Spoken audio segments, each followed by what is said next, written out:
إن الحمد لله حمدا يليق بجلاله وكماله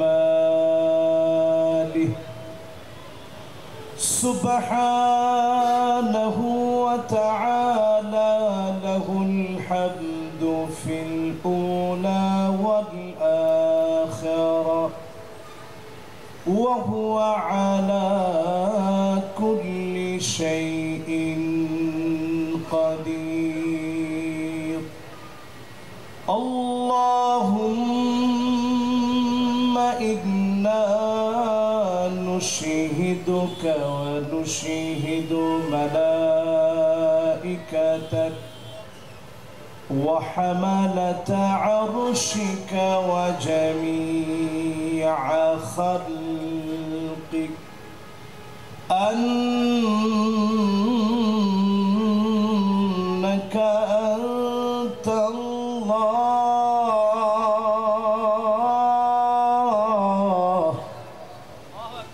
لا إله إلا أنت فهو الواحد الأحد الفرد الصمد الذي لم يلد ولم يولد ولم يكن له كفوا أحد.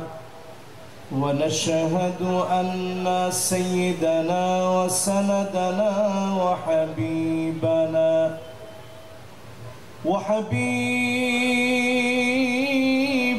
ربنا وطبيبنا وطبيب قلوبنا محمد صلى الله عليه وعلى آله وأصحابه وبارك وسلم الذي أرسله بالحق بشيرا ونذيرا وداعيا إلى الله بإذنه وسراجا منيرا. فقد قال الله تعالى في كلامه المجيد وفي فرقانه الحميد. أعوذ بالله من الشيطان الرجيم. بسم الله الرحمن الرحيم. ولسوف يعطيك ربك فترضى.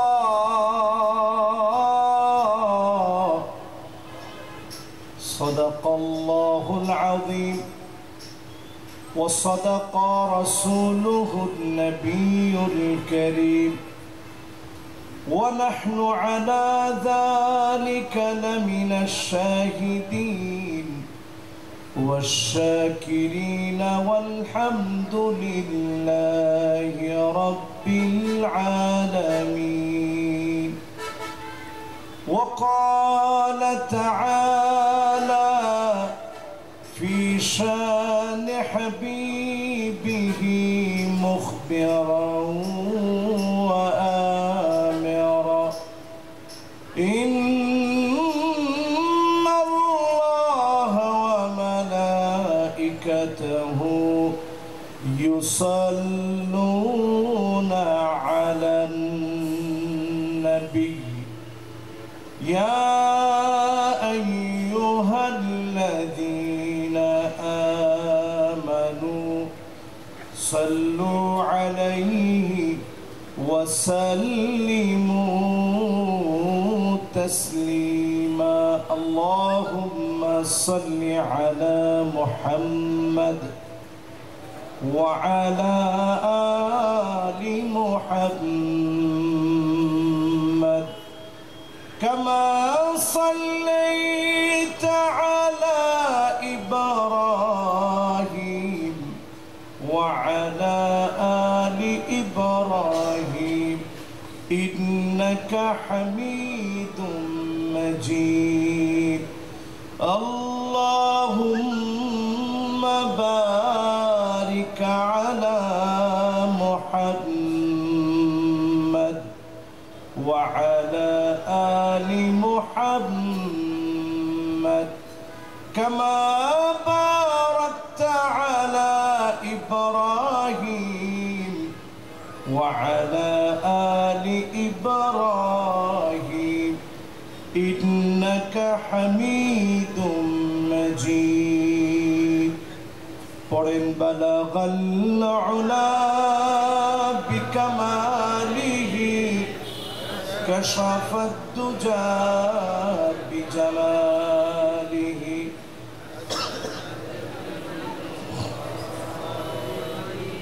صلوا عليه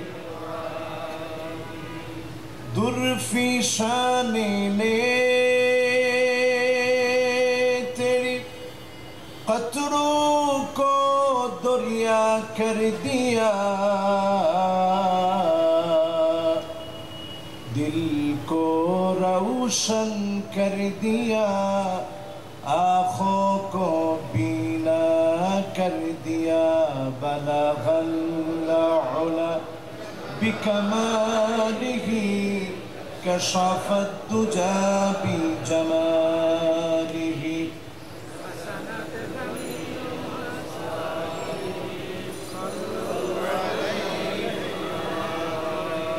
اگر نہ ہوتی یہ پھول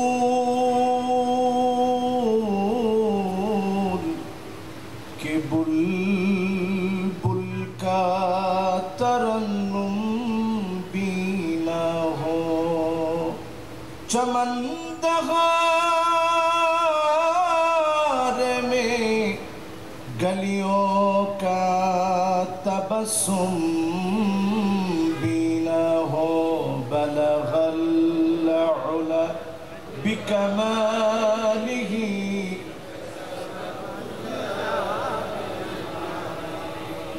حسنت جمیع خصالہ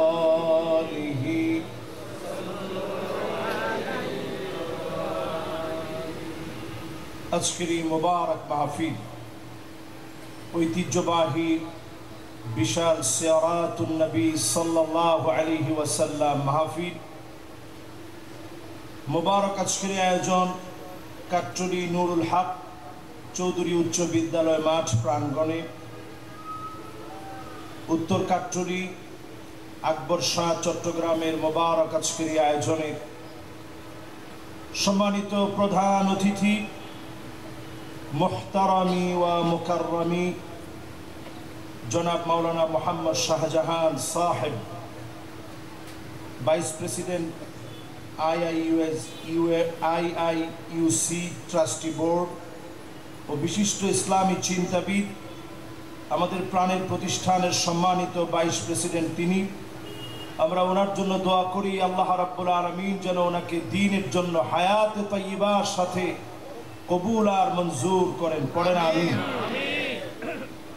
আজকের এই মোবারক আয়োজনের সম্মানিত হাদারাত মেহমানবৃন্দ আমার অত্যন্ত প্রাণপ্রিয় বড় ভাই যিনি আমার আগে কথা বলেছেন কথা রেখেছেন মাটি ও মানুষের নেতা জননন্দিত জননেতা জনাব আনোয়ার সিদ্দিকী ভাই আমার পাশে বসা আছেন এই এলাকার সম্মানিত দায়িত্বশীল বৃন্দ হাদারাত উলামায়ে কেরাম ফোদালা কোরামা আইম্মা যতজন আজকের এই মাহফিলকে আলোকিত করেছেন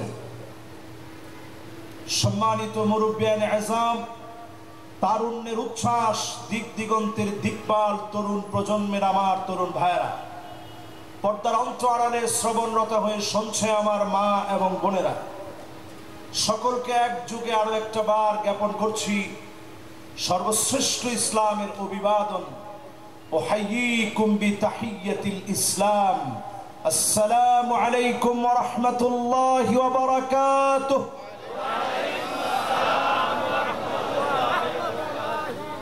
ঘুমাসন না? মাশাআল্লাহ, সবাই ভালো আছে? মালিকের আলিশান দরবারে নতশিরে শুকর গুজারি আদায় করি, সবাই মিলে পড়ি আলহামদুলিল্লাহ।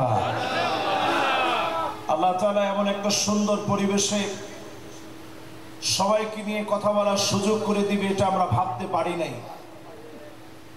এই তো অল্প কয়েকদিনের ব্যবধানে আল্লাহ এই সুযোগটা করে দিলেন। কাঙ্ক্ষিত এই সুযোগটা আমরা পেয়েছি।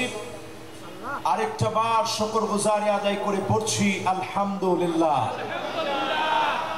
যে ছোট্ট আমলটি এখন আমরা করেছি, এতটুকু নিয়েও যদি আপনি বাড়ি যেতে পারেন, আল্লাহর হাবিবের সাথ করেন, আউয়ালু মান ইউদআ ইলাল জান্নাল হামিদুন, আল্লাহর জান্নাতের ভিতরে প্রথম কাতারের মেহমান হবে তারা, মালিকের প্রশংসা করবে যারা।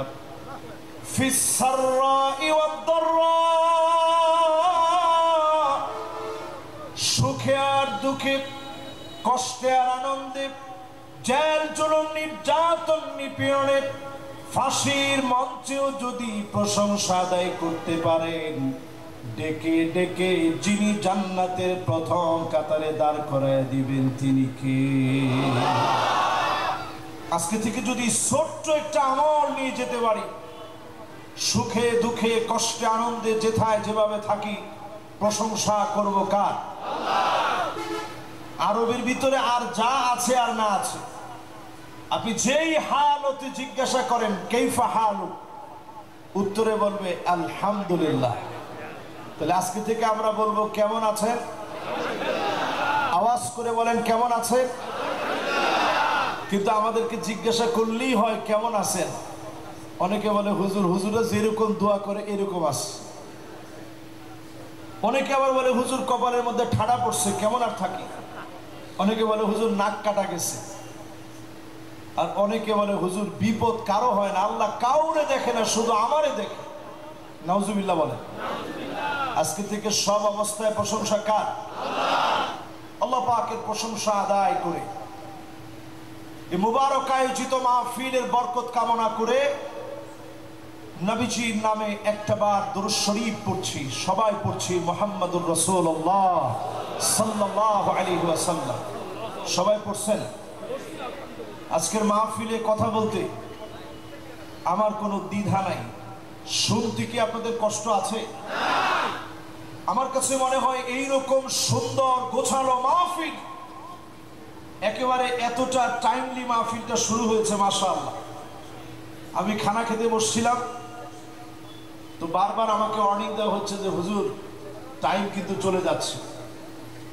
আমার আগে আমার শ্রদ্ধাভাজন স্যার মাওলানা ডক্টর আলী হুসাইন সাহেব হাফিজাহুল্লাহ ওয়া রাআহ, অত্যন্ত বড় মাপে বাংলাদেশের প্রথিত যশা একজন জ্ঞানী গুণী আলেম, খুব চমৎকার কথাগুলো তিনি বলছিলেন।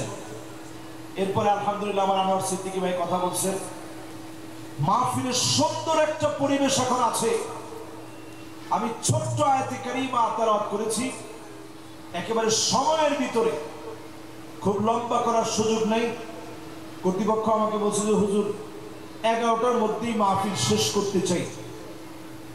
আপনারা কি এই পর্যন্ত শুনলে হবে? ইনশাআল্লাহ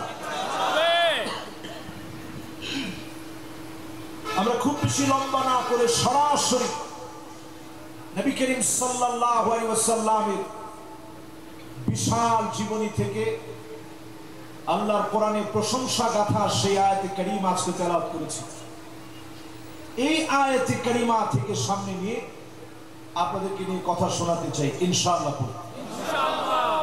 আল্লাহ রাব্বুল আলামিন জানায় দিলেন, ওয়ালা সাউফা ইউতিকা রাব্বুকা ফাতারদা, নবী ও চিরে আল্লাহ এমন কিছু আপনাকে দিবে আপনার হৃদয় সন্তুষ্ট হয়ে যাবে। দিল খোশ হয়ে যাবে, ঠান্ডা হয়ে যাবে। নবীজি সাহাবায়ে কেরামদেরকে ডাকলেন, সাহাবীরা তোমরা কি জানো কবে, কোথায়, কখন, কিভাবে আমার হৃদয় ঠান্ডা হবে? সাহাবায়ে কেরাম জবাব দিলেন, আল্লাহু ওয়া রাসূলুহু আলাম, আল্লাহ আল্লাহর রাসূলই ভালো জানেন। নবীজি বলেন, শোনো তাহলে, ওয়ালা আরদা ওয়াহিদুম মিন উম্মতি ফিন্নার,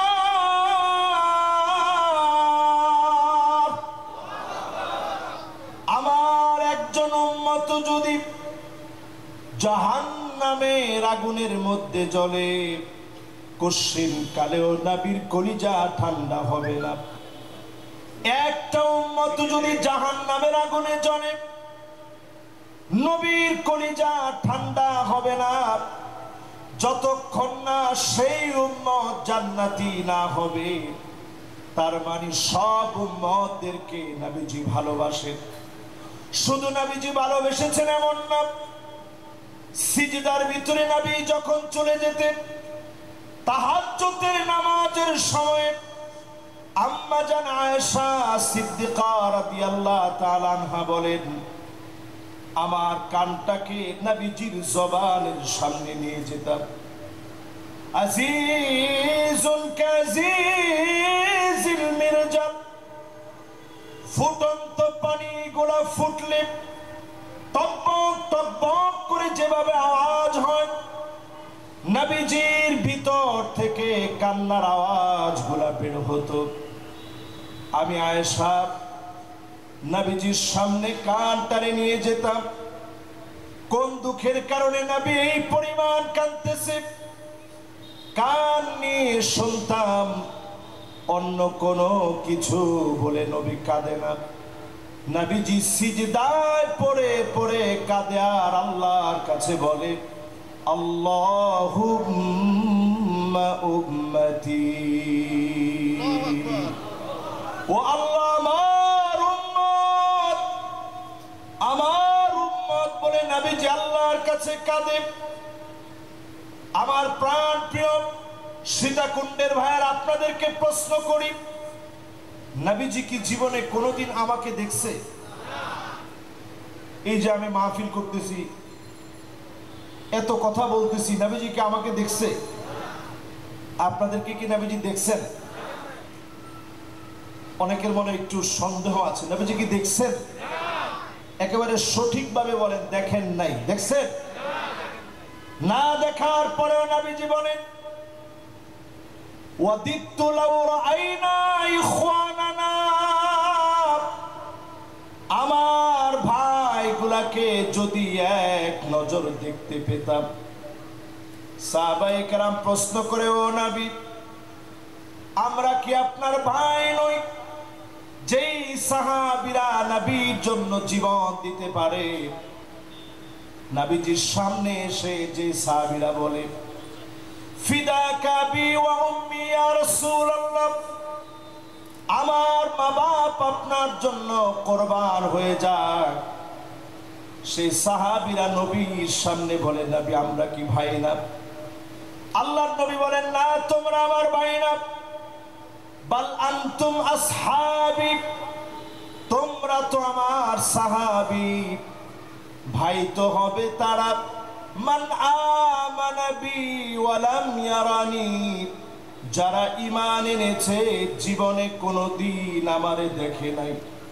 হাজার হাজার বছর পরে এসে আমি নবীর উপরে যারা ঈমান আনবে, তারা হবে আমি নবীর বড় আদরের ভাই। সীতাকুণ্ডের ভাইয়েরা, দিলটার মধ্যে একটু হাত লাগায়া মহব্বতের সুরে বলেন তো দেখি, নবীজি ভাই বলে ডাকছেন কাদেরকে? আরে কথা কয় না, কাদেরকে? একবারে ডর হরি হন না, কাদেরকে? বুঝুন না? আলহামদুলিল্লাহ। এবার চিন্তা করেন, আমাদের এমপি সাহেব যদি এমপি হয়ে যায়, ইনশাল্লাহ কর,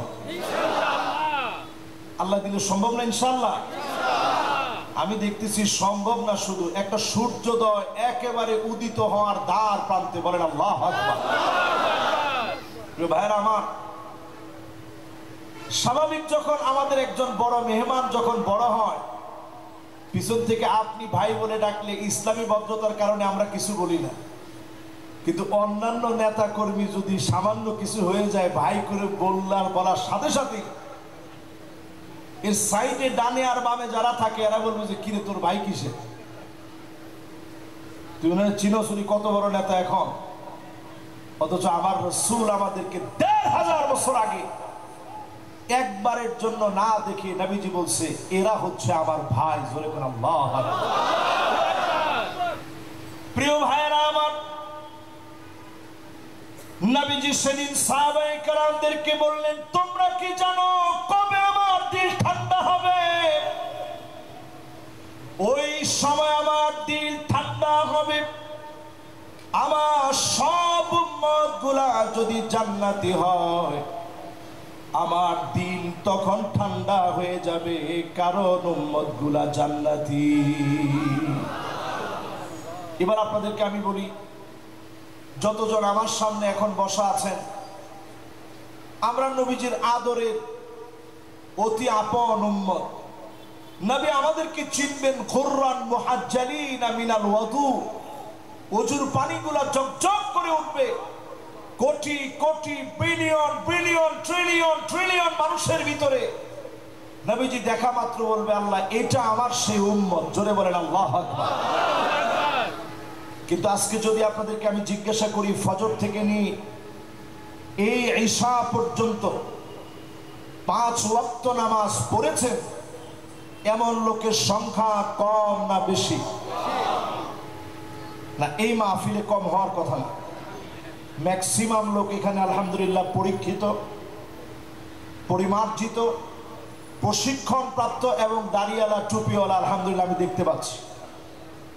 আচ্ছা, এর মধ্যেও যদি আপনারা হিসাব করেন, আজকে এই পুরো এলাকার কথা ধরেন, ফজরের নামাজের সময় মুসল্লি কম না বেশি? বলেন সবাই। হাত্তা তুত্তাখাযাল মাসাজিদু তুরুকান, আল্লাহর নবী বললেন এমন সময় আসবে আমার উম্মত মসজিদের সামনে দিয়ে হেঁটে হেঁটে চলে যাবে, মাগার নামাজ পড়ার জন্য মুসল্লি খুঁজে পাওয়া যাবে না, মুসল্লিদেরকে পাওয়া যাবে না। মসজিদের সামনে হেঁটে হেঁটে চলে যাবে, নামাজের জন্য পাওয়া যাবে না।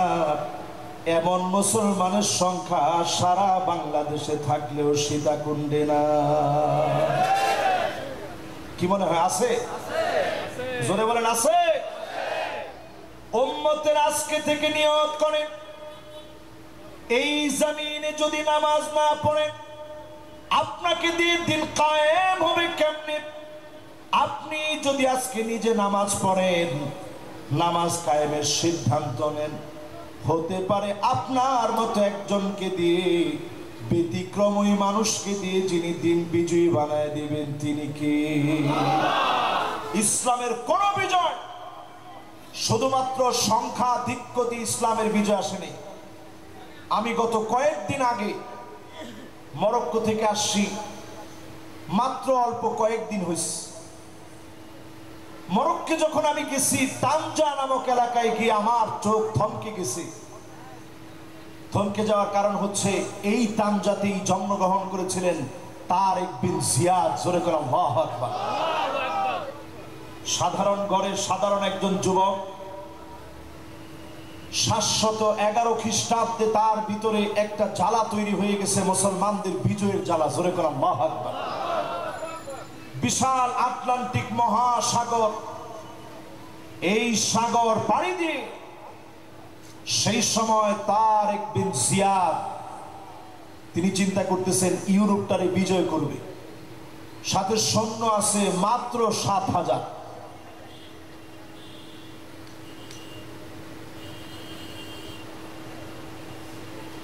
মাশাআল্লাহ, দেখছেন, এর নাম হচ্ছে দায়িত্বশীল। আলহামদুলিল্লাহ কর। আমি কয়েকবার বলছি এটা সীতাকুণ্ড, এটা সীতাকুণ্ড না তো, আকবর শাহ। এটা আকবরশা থানা। এটা দুইটা থানার সময় নয়, একটা হচ্ছে আকবরশা আর পাহাড়তলী, ঠিক না ভাই? মাশাআল্লাহ। তো 2-3 বার মিস্টেক হয়েছে, এটা যেন আল্লাহ আর এই মিস্টেকটা না করে, যেন শুধরে যেতে পারি। পরে না আমি এবার আসেন প্রিয় ভাইরা, তারেক বিন জিয়াদ যখন তিনি আটলান্টিক পাড়ি দিয়ে সামনের দিকে যাচ্ছেন, তাকায় দেখে সব খ্রিস্টানরা দাঁড়ায় আছে, মুসলমানদেরকে এখনই মারবে। তারেক বিন জিয়াদ তিনি বক্তব্য দিলেন, তিনি দাঁড়ায় সেখানে বললেন, আজকে যাবার মতো কোনো জায়গা নাই। একদিকে আটলান্টিক মহাসাগরের উত্তাল ঢেউ, অন্যদিকে খ্রিস্টান সৈন্যবাহিনী দাঁড়িয়ে গিয়েছে। ও আমার সঙ্গী সাথীরা, লা মালজা ওয়ালা মানজা মিনকা ইল্লা ইলাইক। আল্লাহ তুমি ছাড়া তো যাওয়ার মতো কোনো উপায় নাই, জায়গা নাই। সঙ্গী সাথীদেরকে সাহস যোগালেন, সাহস দিলেন। এমন ভাবে সঙ্গী সাথীরা তারেক বিন জিয়াদের সঙ্গে লড়াইয়ে নেমে পড়লেন। খ্রিস্টান বড় বড় পাদ্রীরা বলা শুরু করলো, ইন্না রাআইনা কওমান মাআ তারেক বিন জিয়াদ। তারেক বিন জিয়াদের সঙ্গে এমন লোকদেরকে আমরা দেখেছি, লাউ আরাদু আন ইয়াখলাআল জাবাল লাখালাউ। তারা যদি সমুদ্রের ঢেউগুলোকে লক্ষ্য করে বলতো থেমে যাও, পাহাড়কে বলতো পাহাড় তুমি সরে যাও, মুহূর্তের মধ্যে ঢেউ থেমে গিয়ে পাহাড়গুলা থমকে যেত। বলেন আল্লাহু আকবার। খ্রিস্টানরা মুসলমানদের প্রশংসায় বলা শুরু করল, পাহাড় সরে যেত মুসলমানের কথার সামনে। যুগে যুগে আল্লাহ পাক যেই বিজয়গুলা দিয়েছেন, ইমানি হিম্মতের কারণে মুসলমানদেরকে যিনি বিজয় দিয়েছেন তিনি কে? এবার আসেন 5 তারিখের যে একটা হঠাৎ করে বিজয় বাংলাদেশে অর্জিত হলো, এই বিজয়ের জন্য দিনের পর দিন আমরা আঙ্গুলে গুনেছি, আল্লাহর কাছে কেঁদেছি, চোখের পানি ঝরিয়েছি, স্বপ্ন দেখেছি বারবার। আমরা নিশ্চিত ছিলাম অচিরেই এই জালেমদেরকে আল্লাহ তাআলা ঠিকই প্রতিদান দিয়ে দিবেন, ঠিক কিনা বলেন? কিন্তু আমরা সময় শুধু গুনতেছিলাম আর গুনতেছিলাম। কিন্তু এইরকম 5 তারিখে ছোট ছোট বাচ্চারা একত্রিত হওয়ার পর একটা বৃহৎ শক্তি নিয়ে উই ওয়ান্ট জাস্টিস এই স্লোগান নিয়ে বিজয় অর্জিত হবে, এটা কেউ আমরা চিন্তা করতে পারি না। কিন্তু আল্লাহ এই শব্দের উপরে বিজয় দিয়েছেন, উই ওয়ান্ট জাস্টিস। আমরা আর ইনজাস্টিস চাই না, আমরা এই জমিনের ভিতরে আদালত চাই। যদি এই জমিনের ভিতরে আমরা আদালত চেয়ে থাকি, পরিষ্কার ভাবে জেনে রাখা লাগবে, কোন রকমের অন্য কোনো কিছু দিয়ে আদালত সম্ভব নয়। আদালত যদি কায়েম করা লাগে, যেই স্লোগানের উপরে ভিত্তি করে বাংলাদেশে নতুন একটা সূর্যোদয় হয়েছে, যদি আমরা ওই সূর্যোদয় ধরে রাখতে চাই, আদালত যদি কায়েম করতে চাই, সব দেখা শেষ, সামনে হবে আল কোরআনের বাংলাদেশ।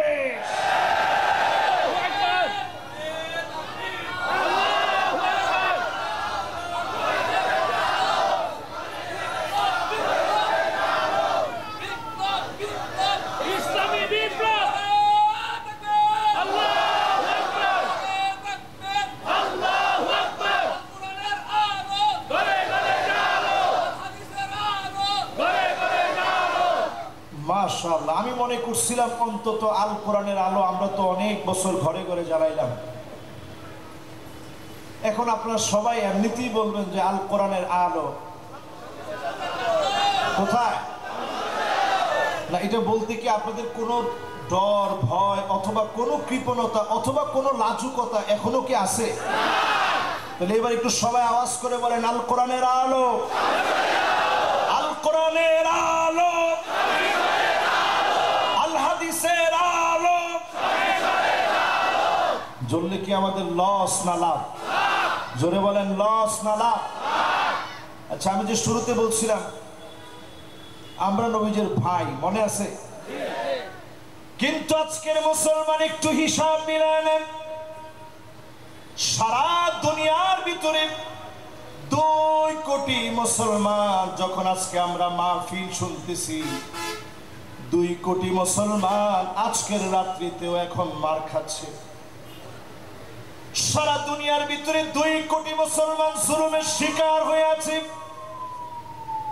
অনেক কিছু আমরা পত্র পত্রিকায় দেখি না, এমন অনেক দেশের খবর আছে জানি না। কোরআন পর্যন্ত মুসলমানদেরকে পড়তে দেয় না, মাটির নিচে কোরআনকে পুঁতে রেখেছে। অসংখ্য আলেমদেরকে জেলের ভিতরে রেখেছে। দিক দিগন্তে মুসলমানেরা মাজলুম হচ্ছে, জায়গায় জায়গায় মুসলমানেরা মার খাচ্ছে। এই পৃথিবীর ভিতরে 20 কোটি মুসলমানের ঘর নাই, বাড়ি নাই, মাথার উপরে ছাদ নাই, শরণার্থী হয়ে গেছে। অনেক শরণার্থী ক্যাম্পে আমি গিয়েছি, মুসলমানের পেট পিঠের সঙ্গে লেগে গেছে। আজকের যেই দিন আল্লাহ বাংলাদেশে দিয়েছে, আপনি লিখে রাখেন, অচিরে যিনি বাংলাদেশকে সাজায় দিবেন তিনি কে? বিশ্বাস হয়? জোরে বলেন, হয়? এবার সবাইকে একটু কষ্ট দিব। আপনারা সবাই অত্যন্ত পরীক্ষিত মানুষ। 5টা আঙ্গুল আমরা সবাই উঠাবো। মাশাআল্লাহ, লিল্লাহে তাকবীর। এরকম একটু নারা দেন তো সবাই। আরে মাশাআল্লাহ, 5টা কর্মসূচি আমাদের আছে না? এবার হাতটা নামান। এই পৃথিবীতে নবীজি বলে গেছেন 5টা শাসন আসবে। কয়টা? জোরে বলেন, কয়টা? নবীর উম্মতেরা শোনেন, তাকুনু ফীকুম আন-নবুওয়াত ইনশাআল্লাহ তাকুন। নবীজি বললেন নবুয়তের শাসন আসবে। আল্লাহ নবী পৃথিবীতে শাসন করে দেখালেন শাসকরা কেমন হবে। নবীজি দুনিয়ার বুকে শুধু নেতা ছিলেন না, এমন সফল নেতা ছিলেন তিনি, যিনি শাসন কার্য পরিচালিত করে দেখা গেছেন রাষ্ট্রনায়কের ভূমিকা কি। আল্লাহ নবী জানায় গেলেন নবুয়তের শাসন পৃথিবীতে চলবে। আমার নবী শেষ নবী, খাতামুন নবীন হিসেবে আমার নবী দুনিয়া থেকে চলে গেলেন। নবীজি বললেন তারপরে আরেকটা শাসন দুনিয়াতে আসবে। সুম্মা তাকুনু খিলাফাতান আলা মিনহাজিন নবুওয়া। খুলাফায়ে রাশিদিনরা শাসন করবে এই জমিনে। খুলাফায়ে রাশিদিনদের শাসন আসবে। নবীজির কথা মতো আবু বকর রাদিয়াল্লাহু তাআলা আনহু, ওমর রাদিয়াল্লাহু তাআলা আনহু, ওসমান রাদিয়াল্লাহু তাআলা আনহু, আলী রাদিয়াল্লাহু তাআলা আনহু, হাসান রাদিয়াল্লাহু তাআলা আনহু পর্যন্ত 32 বছর 6 মাস ধরে শাসন করলেন। গোটা পৃথিবীকে এই শাসন ব্যবস্থা দিয়ে মালিক বুঝায়া দিলেন, যদি আল্লাহর নবীর পথ মত অনুযায়ী, কোরআন সুন্নাহ অনুযায়ী রাষ্ট্র পরিচালিত করে, যিনি বরকত আর বরকত দিয়ে ভরপুর করে দেন তিনি কে? এবার চিন্তা করেন আমাদের নেতা কেমন ছিল আর বর্তমান নেতারা কেমন। আবু বকর রাদিয়াল্লাহু তাআলা আনহু খলিফা হওয়ার পরেই বক্তব্য দিলেন, ইন্নী উল্লিতু আলাইকুম ওয়া লাস্তু বিখাইরিকুম। আমি তোমাদের নেতা নির্বাচিত হয়েছি, তোমাদের চাইতে সেরা হতে পারি নাই। আমি আবু বকর যদি কোনো ভুল করি সঙ্গে সঙ্গে ধরায়া দিবা। বলেন আল্লাহু আকবার। হযরত ওমর আসলেন ক্ষমতায় রাদিয়াল্লাহু তাআলা আনহু। তিনি এসে সেম কথা বললেন, একবার মহারণার ব্যাপারে আলোচনা করতে গিয়ে তিনি মহারণার ব্যাপারে কথা বলতেছিলেন। একজন মহিলা জানায় দিলেন, ওমর আপনার বক্তব্যে ভুল হচ্ছে, সাদুকাতিহিন্না নিহলা, মহারণা আপনি আটকায় দেওয়ার কেউ না, যার যা আছে যদি বেশি করে কেউ দিতে চায় দিতে পারবে, আল্লাহ যেখানে দিতে বলছে ওইটা আপনি আটকায় দিতে পারেন না। হযরত ওমর বললেন, আসলে তো ঠিক, মহিলা ঠিক বলছে, আমি ওমর ভুল বলছি। জোরে কোন আল্লাহু আকবার। প্রিয় ভাইয়েরা আমার, এর নাম ছিল শাসন। 32 বছর 6 মাস ধরে শাসন করলেন। হযরত ওমরকে ফজরের নামাজের সময়ে ছুরি দিয়ে আঘাত করেছে। ওনার পেট দিয়ে খাবার গোলা বের হয়ে যাচ্ছিল। তারপরেও দুইজনের সঙ্গীর কাঁধে ভর দিয়ে তিনি দাঁড়ালেন। তিনি খুতবা দিলেন। সেই খুতবার ভিতরে তিনি বললেন, ফালিয়াক্তাস মিন্নি ক্বাবলা আল কিসাস ইয়াউমাল কিয়ামাহ, কারো উপরে যদি কোনো জুলুম করে থাকি, কারো হক যদি আমি ওমর শাসন আমলে নষ্ট করে থাকি, ফালিয়াক্তাস মিন্নি ক্বাবলা আল কিসাস ইয়াউমাল কিয়ামাহ, আল্লাহর আদালতে যেদিন বিচার হবে সেদিন যেন আমি ওমর আল্লাহর সামনে একটু মাপ পেয়ে যাই। এখনই আমার কাছ থেকে প্রতিশোধ নিয়ে নাও। এখনই কারো সামনে যদি কোনো অন্যায় করে থাকি, গোপনে যদি কোনো বিচার অন্যায়ভাবে করে থাকি, এখনই আমার কাছ থেকে প্রতিশোধ নিয়ে নাও। সাহাবায়ে কেরাম কান্নায় ভেঙে পড়েছে। সবাই সাক্ষী দিলেন, আপনি বিচার কার্যে কোনো সময় কোনোভাবে পার্সিয়ালিটি করেন নাই। বলেন আল্লাহু আকবার। এই দুনিয়ার ভিতরে 5টা শাসন আসবে। 1 নাম্বার নবুয়তের শাসন, 2 নাম্বার খুলাফায়ে রাশিদিনদের শাসন। তাহলে 2টা শেষ, বাকি আছে কয়টা? এবার 3 নাম্বারটা আমরা শুনি। সবাই বলেন কয় নাম্বার? এর আগে এই 2টা একটু মুখস্থ করাই দিই। 1 নাম্বার শাসনের নাম কি? জোরে বলেন, কি নাম? আপনাদের একটু কষ্ট হচ্ছে মনে হয়। আজকের মাহফিলটা কিন্তু গতানুগতিক মাহফিল না। সবাই অত্যন্ত এলিট এবং শিক্ষিত, অত্যন্ত মার্জিত মানুষগুলো আজকের মাহফিলে বসা। মাহফিলগুলো যদি এরকম হইতো, সত্যি আমরা বক্তারা অনেক কিছু শিখতাম মাহফিল থেকে। আসলে মাহফিলে আপনারা যে সম্মান আর ইজ্জত দিয়ে আমাদেরকে বসান, আমরা অনেক সময় এটা রাখতে পারি। বড় আফসোস আর পরিতাপ আমাদের জন্য। আজকের মাহফিলটা অত্যন্ত গোছানো মাহফিল, বলার আগেই আপনারা জানেন। তো 1 নাম্বার শাসনটার নাম কি? আচ্ছা বলেন তো দেখি, নবুয়তের শাসন কি আর আসবে? এই পৃথিবীতে কোন একটা সেকেন্ডের জন্য আর নবী কিংবা রাসূল আল্লাহ পাক আর পাঠাবেন না। নবুয়তের শাসনের কোনো সম্ভাবনা এই পৃথিবীতে নাই। যদি কেউ দাবি করে সে মিথ্যা নবুয়তের দাবিদার হবে, অবশ্যই তাকে কাফের প্রমাণ করার জন্য মুসলমানদের দাবি থাকবে এবং তার বিরুদ্ধে সংগ্রাম করা লাগবে। ঠিক কিনা বলেন? তাহলে এবার একটু আপনারা যদি বুঝে থাকেন, নবুয়তের শাসন শেষ। এরপরে শাসনটার নাম খেলাফতের শাসন, খুলাফায়ে রাশিদিনদের শাসন। নবীজি বলেছেন, আব্দু আলাইহা বিন নাওয়াজিদ, তোমরা নাওয়াজিদ নামক দাঁত দিয়ে আমার খুলাফায়ে রাশিদিনদের শাসনকে ধরে রাখো। নাওয়াজিজ দাঁত সামনের দাঁতকে বলে না, নাওয়াজিজ দাঁত বলে এই পিছনের যে মারির দাঁত। আমরা সিটাঙ্গের লোকেরা বলে আক্কেল দাঁত। না, কি দাঁত? কি দাঁত? ও বুঝে দাঁত আর কি, আক্কেল দাঁত ঠিক আছে না? আক্কেল দাঁত আর কি শুদ্ধ ভাষায়, আর বুঝে দাঁত হইতেছে আপনাদের ভাষায়। আলহামদুলিল্লাহ। তাহলে একটু চিন্তা করেন, নবীজি বলেছেন আদ্দু আলাইহা বিন নাওয়াজিদ, যেই দাঁতগুলা খুব মজবুত দাঁত, সহজে ঘুষা দিলে ভাঙে না, আঘাত খাইলেও ভাঙে না। এই দাঁত দেখবেন পড়লে প্রথমে এই দাঁত ভেঙে যায়। আমারই ছোটকালে এই দাঁত ভেঙে গেছে। দুষ্টামি করতে গেছি, পড়ে গেছি, ভেঙে গেছি। এই দাঁত খুব সহজে ভেঙে যায়। নবীজি বলছেন ভিতরের দাঁত দিয়ে আঁকড়ে ধরবা, কোনোভাবে যেন আমার খুলাফায়ে রাশিদিনদের আদর্শ তোমাদের কাছ থেকে ছুটে না যায়। বলেন আল্লাহু আকবার। এটা দুইটা শাসনের পরে 3 নাম্বার শাসন।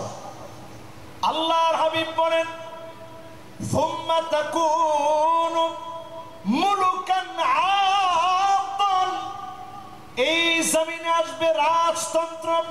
আওয়াজ করে বলেন কি তন্ত্র? আসছে না? নয়। আল্লাহু আকবার। এখনো রাজতন্ত্র আছে পৃথিবীতে। সৌদি আরবে কি চলে? একখানা ডর হলি হন না, কি চলে? এই রাজতন্ত্রের কারণে সারা ওয়ার্ল্ডের বিভিন্ন দেশে আপনি তাকায় দেখেন, রাজতন্ত্র যেখানে আছে ওই জায়গাগুলাতে ফিলিস্তিনের মুসলমানদের পক্ষে কথা নেই। ঠিকঠাক আরেকটু আসতে হবে না জোরে হবে? আমাদের দেশে যত বড় মিছিল হয়েছে আপনি তাকায় দেখেন, ওয়ার্ল্ডের কোন দেশে ফিলিস্তিনের পক্ষে এইভাবে মুসলমান মাঠে নেমেছে? ফিলিস্তিন যদি আমাদের কাছের দেশ হতো, বাধা বিপত্তি ভেঙে তুলপাড় করে ফিলিস্তিনের জয়ের জন্য মুসলমান ঝাঁপায় পড়তো।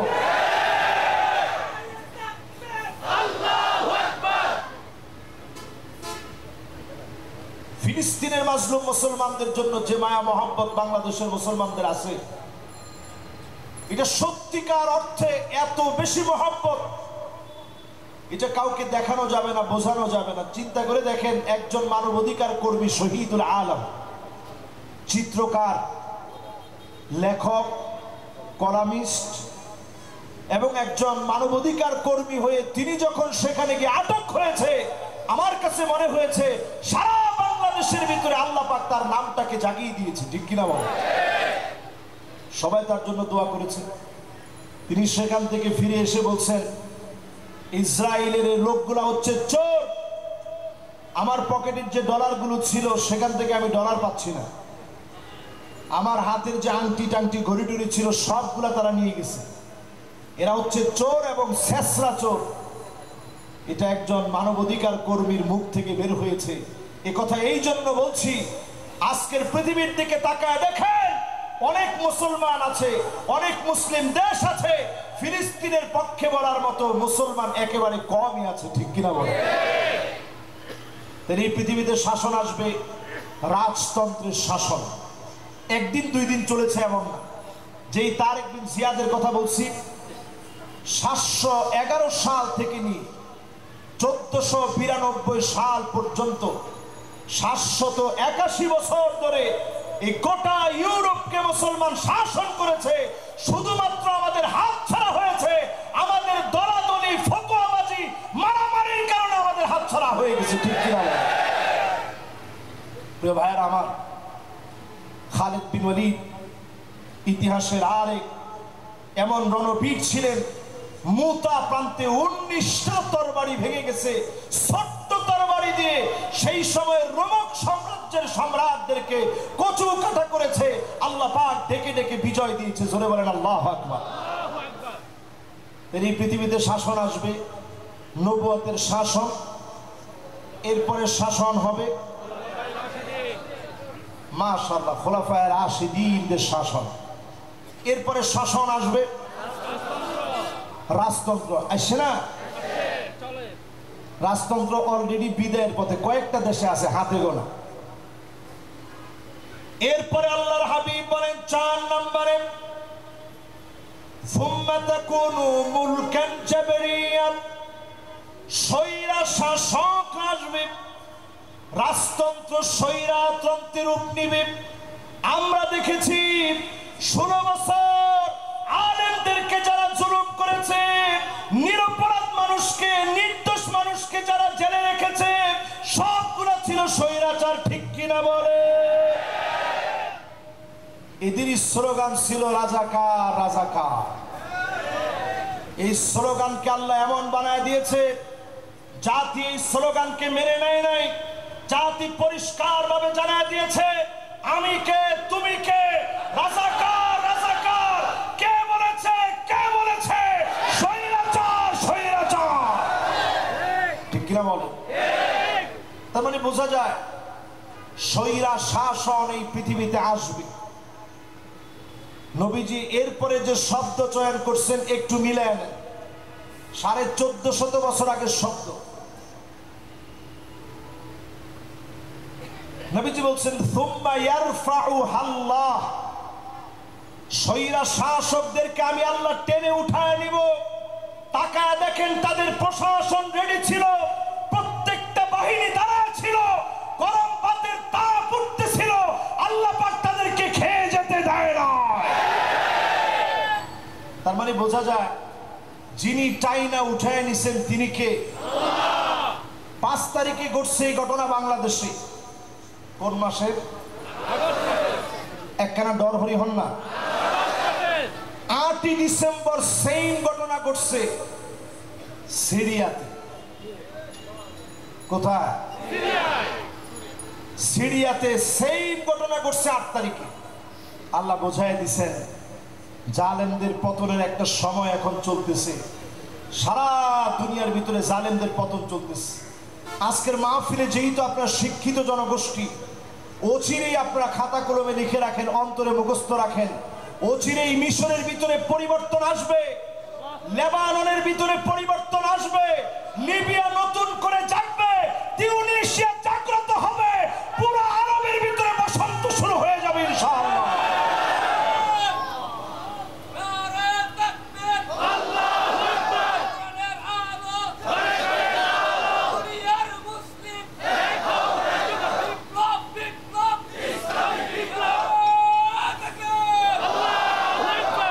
ভাই শেষে যে স্লোগানটা দিচ্ছে বিপ্লব বিপ্লব, আরে কথা কয় না, সামনের দিনের সবটা আপনারা দেখবেন বিপ্লব বিপ্লব, ইসলামী বিপ্লব। জোরে করে আল্লাহু আকবার। এরকম একটা মাহফিল হবে এটা আমরা স্বপ্নে কল্পনা করতে পারছি? চিন্তায় ছিল আমাদের? আল্লাহ তাআলা এই সময়টা দিচ্ছেন। 4র্থ নাম্বার জালেমকে পতন দিয়ে আল্লাহ তাআলা সময় দিচ্ছেন। এবার 5 নাম্বার শাসন কি হবে একটু শোনেন। কষ্ট হচ্ছে আপনাদের? 5 নম্বরে প্রিয় ভাইরা আমার, যতজন আজকের মাহফিলে বসলেন, আল্লাহর হাবিব জানায় দিলেন স্বৈরা শাসনের পরে জমিনের ভিতরে একটা শাসন আসবে। সুম্মা তাকুনু খিলাফাতান আলা মিনহাজি নবুওয়াতিন, আবার নবীর দেখানো সাহাবায়ে কেরামের আদর্শ অনুযায়ী এই জমিনের ভিতরে কোরআন সুন্নাহর বিচার আসবে। এই জমিনটাকে কোরআন সুন্নাহ দিয়ে যিনি সাজায় দিবেন তিনি কে? আমাদের আশায় বুক ভরে যায়।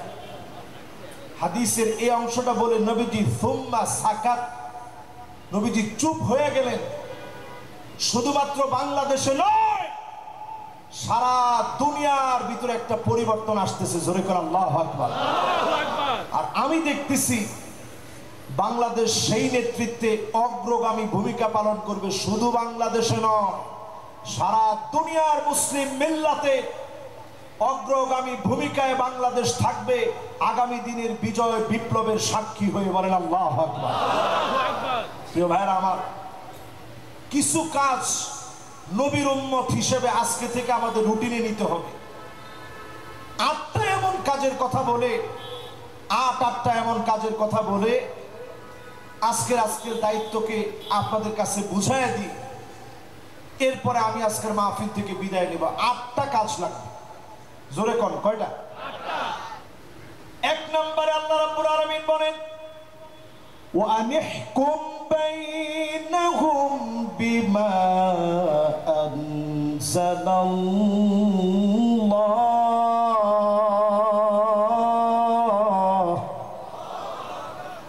নবী বিচার করা লাগবে কোরআন দিয়ে। আওয়াজ করে বলেন বিচার করা লাগবে কি দিয়ে? বাংলাদেশে কি কোরআন দিয়ে বিচার হয় না? 54টা বছর শেষ হয়ে গেল, অনেক কিছু আমরা দেখছি, কিন্তু কোরআন দিয়ে বিচার হয় 54 বছরে তালাশ করে আমরা বাংলাদেশে পাইনি। আপনারা কি পাইছেন? এবার আমি প্রশ্ন করি, আল্লাহ পাকের ওয়ার্ডার মানা আমাদের জন্য কি? তাহলে কোরআন দিয়ে বিচার করাটা কি মুস্তাহাব, সুন্নাত, ফরজ? এই কথায় কি কোনো সন্দেহ আছে? দেখেন, অনেকেই যখন ফরজটা বলছি, অনেকেই জুতা জোড়া নিয়ে বাড়ির দিকে রওনা হয়েছে যে হুজুর আন্ন সৈন্য। এই একটা কথা নি বাজি, ঠিক আছে না? এবার একটু আপনারা আমার সাথে সাথে বলেন তো দেখি, আল্লাহর বিধান মানা কি? সুতরাং এই কথা বলার কোনো সুযোগ নাই কোরআনের বিচার আমি মানি না, এটা যদি আপনি বলেন আপনার ঈমান, জোরে কোন ঈমান। 2 নাম্বার কাজ আপনাদের হাতে কোরআন দিয়ে উঠায় দিতে চাই, ওয়ালা তাত্তাবিউ আহওয়াহুম, মন গড়া বিচার চলবে, জোরে বলেন। বিচারপতি মানিককে যে বিচার করছে,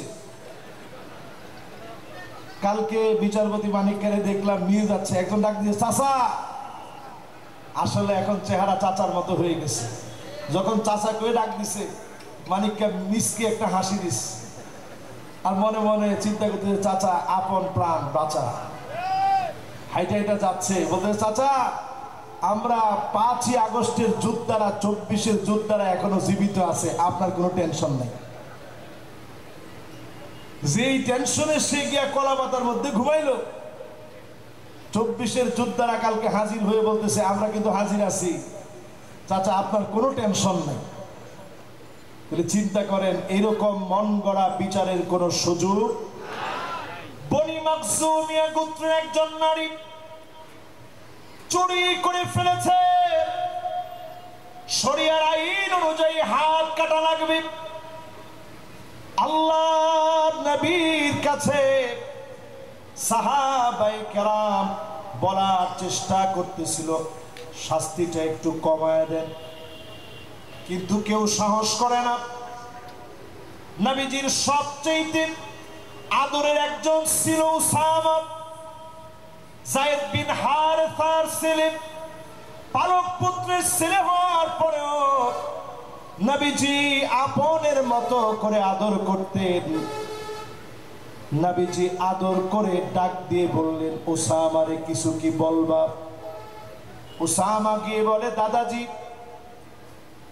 বনি মাখজুমিয়া গোত্রের ওই নারী হাত কাটলে অনেক ঝামেলা বিপত্তি করতে পারে, হাত না কেটে জরিমানা আদায় করেন। আল্লাহর নবীর চেহারা লাল হয়ে গেছে। নবীজি উসামাকে আদর করে ডেকে বলতেছে, নাতিরে শোন, লাউ ফাতেমা বিনতে মুহাম্মদ লা সারাকাত লা কাতাতু ইয়াদাহা, আমার মেয়ে ফাতেমা যদি চুরি করত, একটা কোপ মেরে আমি নবী হাত কাটতে দেরি করতাম না। আল্লাহু আকবার। এর নাম শাসন। হযরত ওমর যখন নিজের সন্তানের বিচার করছে, আল্লাহর কাছে দাঁড়ায় দাঁড়ায় বলতেছিল, আল্লাহ অন্তত বিচারক হিসাবে ভুল বিচার করেছি, পার্সিয়ালিটি করেছি, এমন বিচারের কাঠগড়ায় আল্লাহ আপনি আমি ওমরকে দাঁড় করায়েন না। বলেন আল্লাহু আকবার। মন গড়া বিচার বাদ দেওয়া লাগবে। 1 নাম্বার কোরআনের বিচার লাগবে, 2 নাম্বার মন গড়া বিচার বাদ দেওয়া লাগবে। জোরে কোন কি গড়া? আরেকটু জোরে, কি গড়া?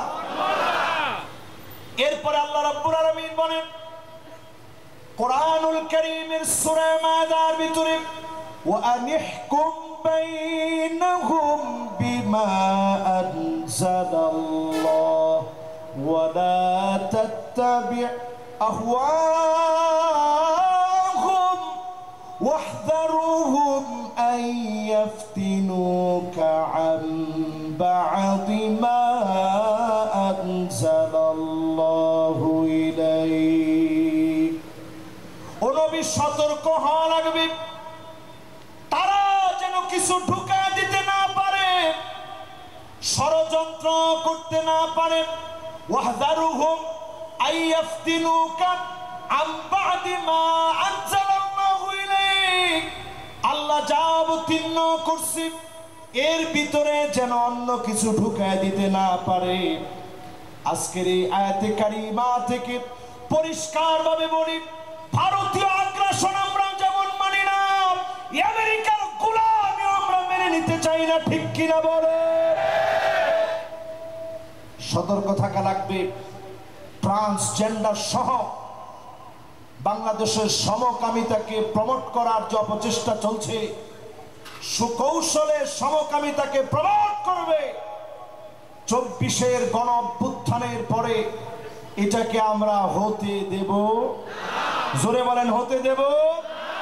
সতর্ক থাকার কথা কে বলছেন? আল্লাহ তাআলা। কেউ মনে করেন না যে কি হুজুরে তো ওয়াজের মধ্যে আজকে যা কইতেছে, কোন জায়গা থেকে বলতেছে? সূরা মায়েদা খুলেন, 49 নং আয়াতে কারিমা হাত দেন। এরপরে আল্লাহ রাব্বুল আলামিন 4 নম্বরে বলেন, ওয়াহদারুহুম আন ইফতিনুকা আন বা'দি মা আনজালাল্লাহু ইলাইক। এরপরে আল্লাহ রাব্বুল আলামিন বলেন, যদি তারপরে গাওরামি করে ফেলো, ফাইন তাওয়াল্লাউ, কার যদি তেরামি করে ঘোরায় নাও, ফাআলাম আন্নামা ইউরিদুল্লাহু আইয়ুসিবাহুম বিবা'দি যুনুবিহিম। এরপরেও যদি ঘাড় তেরামি করো, ঘাড় তেরামি বুঝুন না, দিনের দাওয়াত দেওয়া হলো, 5ই আগস্টের এরকম একটা বিজয় বিপ্লবী ঘটনা ঘটলো, সবকিছুর পরেও আপনার কাছে ভালো লাগে না, কাঙ্ক্ষিত মনে হয় না, আপনি ঘাড় ঘুরিয়ে নিলেন।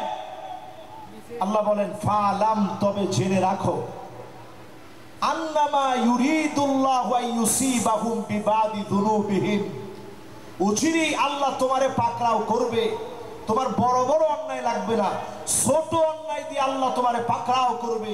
ছোট অন্যায় দিয়ে যখন পাকড়াও করে, তখনই আমপান হয়, নারগিস হয়, টর্নেডো হয়, ঘূর্ণিঝড় হয়, ভূমিকম্পের মতো আযাব আসে, ঠিক কিনা বলে?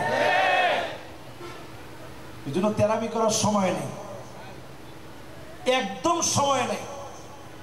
বাংলাদেশের টেকটনিক প্লেটগুলা একেবারে নড়বড় হয়ে গেছে, ফাটল ধরে গেছে, যে কোনো সময় দেশে বড় ভূমিকম্প হবে, অনেক বছর ধরে বলা হচ্ছে। কিন্তু শুধুমাত্র তাহাজ্জুদের সময় মানুষের কান্না, নামাজে নামাজে মুসল্লিদের কান্নার কারণে যিনি দেশটাকে হেফাজত করেছেন, তিনি কে? করোনা আসছে সময়, আপনাদের সবার মনে থাকার কথা, করোনা যখন বাংলাদেশে আসছে, বুদ্ধিজীবী, বড় বড় পণ্ডিত ব্যক্তি, বড় বড় ডাক্তাররা বলেছে বাংলাদেশে মানুষ রাস্তায় রাস্তায় পড়ে থাকবে, লাশ গলে গলে পচবে, ধরার মতো লোক পাওয়া যাবে না। আমি নিজে গেছি তারাবির নামাজ পড়তে, মুয়াজ্জিন সাহেব আমার দেখাইতেছে, হুজুর মাফ করেন, আপনার সুযোগ দিতে পারতেছি না। আমি আকাশটার দিকে তাকায়া হাউ মাউ করে কেঁদে ফেললাম যে আল্লাহ, এই রমজান মাসে নামাজ পড়তে পারবো না, আল্লাহ কি সময় আসলো। ছাদের মধ্যে গিয়ে তারাবির নামাজ পড়া শুরু করলাম। আমি তাকায় দেখি শুধু আমার ছাদ না, ডানে বামে সব ছাদে ছাদে, ঢাকা শহরে সব জায়গায় আল্লাহু আকবার ধ্বনি উচ্চারিত হচ্ছে। আমার বুঝে চলে আসছে, এই করোনা নামক বিপদ বাংলাদেশের জন্য বেশি দিন বিপদ থাকবে না। বলেন আল্লাহু আকবার। সারা দুনিয়া তটস্থ হয়ে গেছে, হজের কার্যক্রম সীমিত করে দেওয়া হয়েছে। সৌদি আরবের অল্প কিছু মানুষ তারা হজের কার্যক্রম সম্পন্ন করছে, বাংলাদেশ থেকে কেউ যেতে পারেনি, ওয়ার্ল্ডের কোথাও থেকে কেউ যেতে পারেনি। কিন্তু বাংলাদেশ সবচেয়ে বেশি আক্রান্ত হওয়ার কথা ছিল, কিন্তু তেমন কিছুই হয় নাই। কারণ এই দেশটাকে বিশেষভাবে, বিশেষ কারণে যিনি ভালোবাসেন তিনি কে? আমি কোরআন খুঁজতে লাগলাম যে আসলে কেন বাংলাদেশকে আল্লাহ তাআলা এত বড় একটা সাথ দিলেন। কোরআনের একটা আয়াত পড়ে আমার কাছে একেবারে মন ঠান্ডা হয়ে গেল। ওয়াত্তাকু ফিতনাতাল লা তুসিবান্নাল্লাযীনা যালামু মিনকুম খাসসা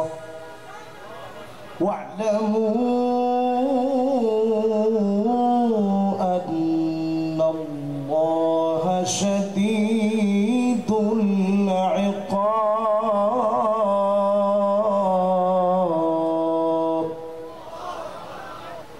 আল্লাহ পাক বলেন গোলাম ভয় করো আমার আযাবকে আযাব যখন আসবে সবাইকে আমি পাকড়াও করব কাউকে আমি ছাড়ব না আর এই কথা জেনে রাখো শাস্তি দানে যিনি অত্যন্ত কঠোর তিনি কে এরপর একটু চিন্তা করে দেখেন শাস্তি দানে কঠোর আল্লাহ সবারে শাস্তি দিবে এরপরেও বিশেষভাবে আল্লাহ পাক আমাদেরকে মাফ করে দিয়েছে জোরে কোন আল্লাহু আকবার প্রিয় ভাইরা আমার এই বাংলাদেশ সম্ভাবনাময় দেশ এজন্য ঘাউরামি বাদ দিয়ে দেন ফাইন তাওয়াল্লাহ আর মুখ ফিরায় নিয়েন না দ্বীনের দাওয়াত গ্রহণ করে নেন 5 নম্বরে আল্লাহ নিজে ফতোয়া দিয়ে দিলেন ওয়া ইন্না কাসীরাম মিনান নাসি লাফাসিকুন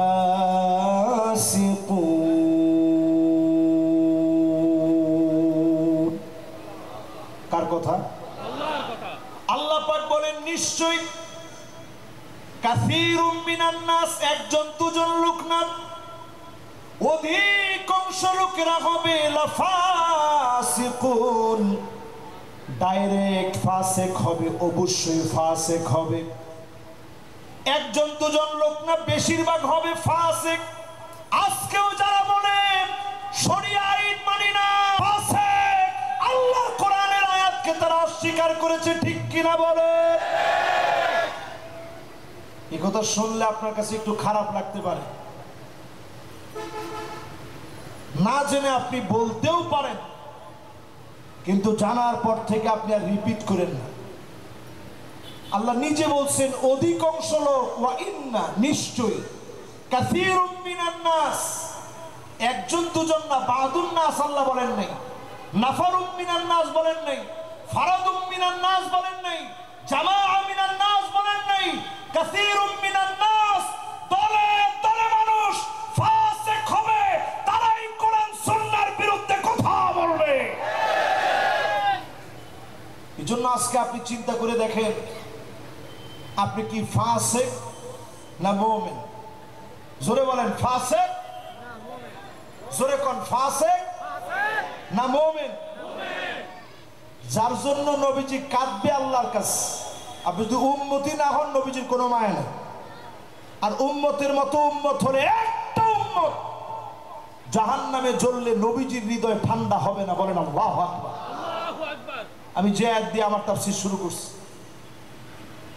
প্রিয় ভাইরা আমার 5 নম্বরের পরে 6 নম্বর আফা হুকমাল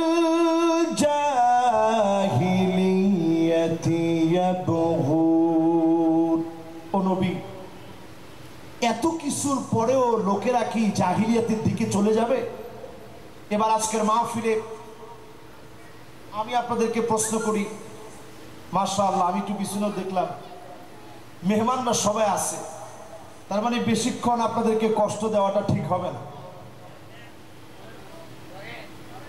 বলবো কতক্ষণ শুনিবেন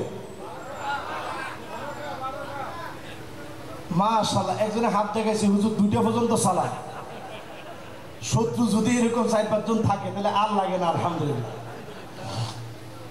তবে যে এই যে 2টা আঙ্গুল উঠাইছে আপনি এটা সাধারণ মনে করেন না সে গান শোনার জন্য এখানে আসে নাই কোরআন শোনার জন্য আসছে এই যে 2টা আঙ্গুল সে উঠিয়েছে ওয়াজ হয়তো আর অল্প কিছুক্ষণই চলবে তারপরে আপনাদেরকে বিদায় দেওয়া হবে কিন্তু ঠিক রাত 2টা পর্যন্ত ওয়াজ হলে যে পরিমাণ সওয়াব হতো কাতাবাল্লাহু লাহু হাসানাতান কামিলা তার আমলনামায় সমপরিমাণ সওয়াব আল্লাহ পাক লিখে দিবে জোরে করে সুবহানাল্লাহ সুবহানাল্লাহ এখন ছোট ছোট পোলাপান হাত দেখাইতেছে 5টা পর্যন্ত তাহলে বুঝুন যেই তো 2টা পর্যন্ত আঙ্গুল উঠানোর কারণে সওয়াব বেশি হবে তাহলে 5টা উঠাইলাম 5টা পর্যন্ত আল্লাহ সওয়াব দিবে আল্লাহ যেন আমাদের নিয়তের উপরে সওয়াব দান করে দেন করেন আমিন বলেন তো আমরা 5 নাম্বার পর্যন্ত ছিলাম এরপরে কয় নাম্বার 6 নাম্বারে আফা হুকমাল জাহিলিয়াতি ইয়াবগুন ও নবী, তারা কি এত কিছুর পরেও জাহিলিয়াতের দিকে যাবে? আজকের মাহফিলে যদি প্রশ্ন করি, এত জুলুম আর নির্যাতনের পরে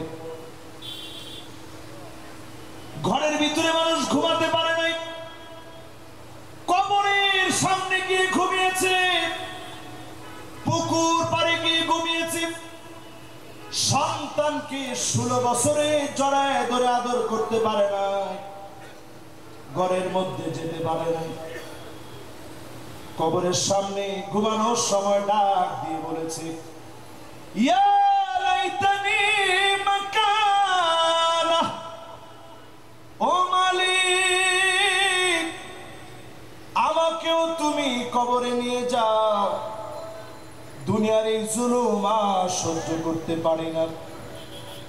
এইরকম 16টা বছর জুলুমের বছর কাটিয়েছে আমাদের প্রিয় আল্লামা। 13টা বছর জেলখানায় ছিল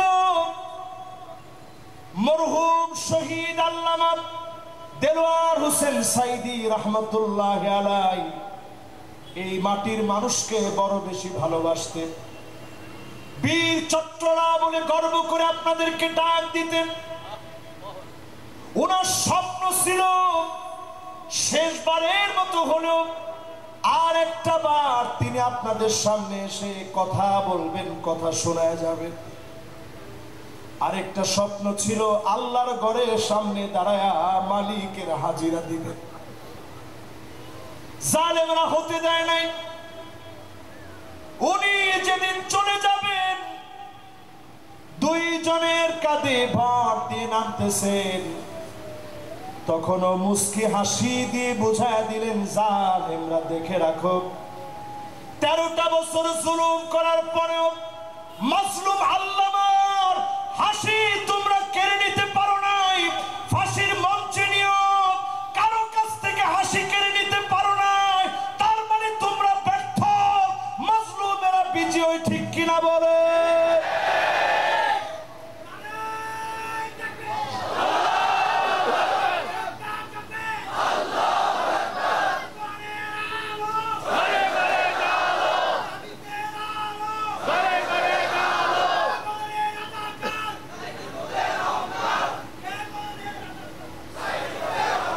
মাশাআল্লাহ, এই স্লোগানটা বড় আওয়াজে একজন দেন।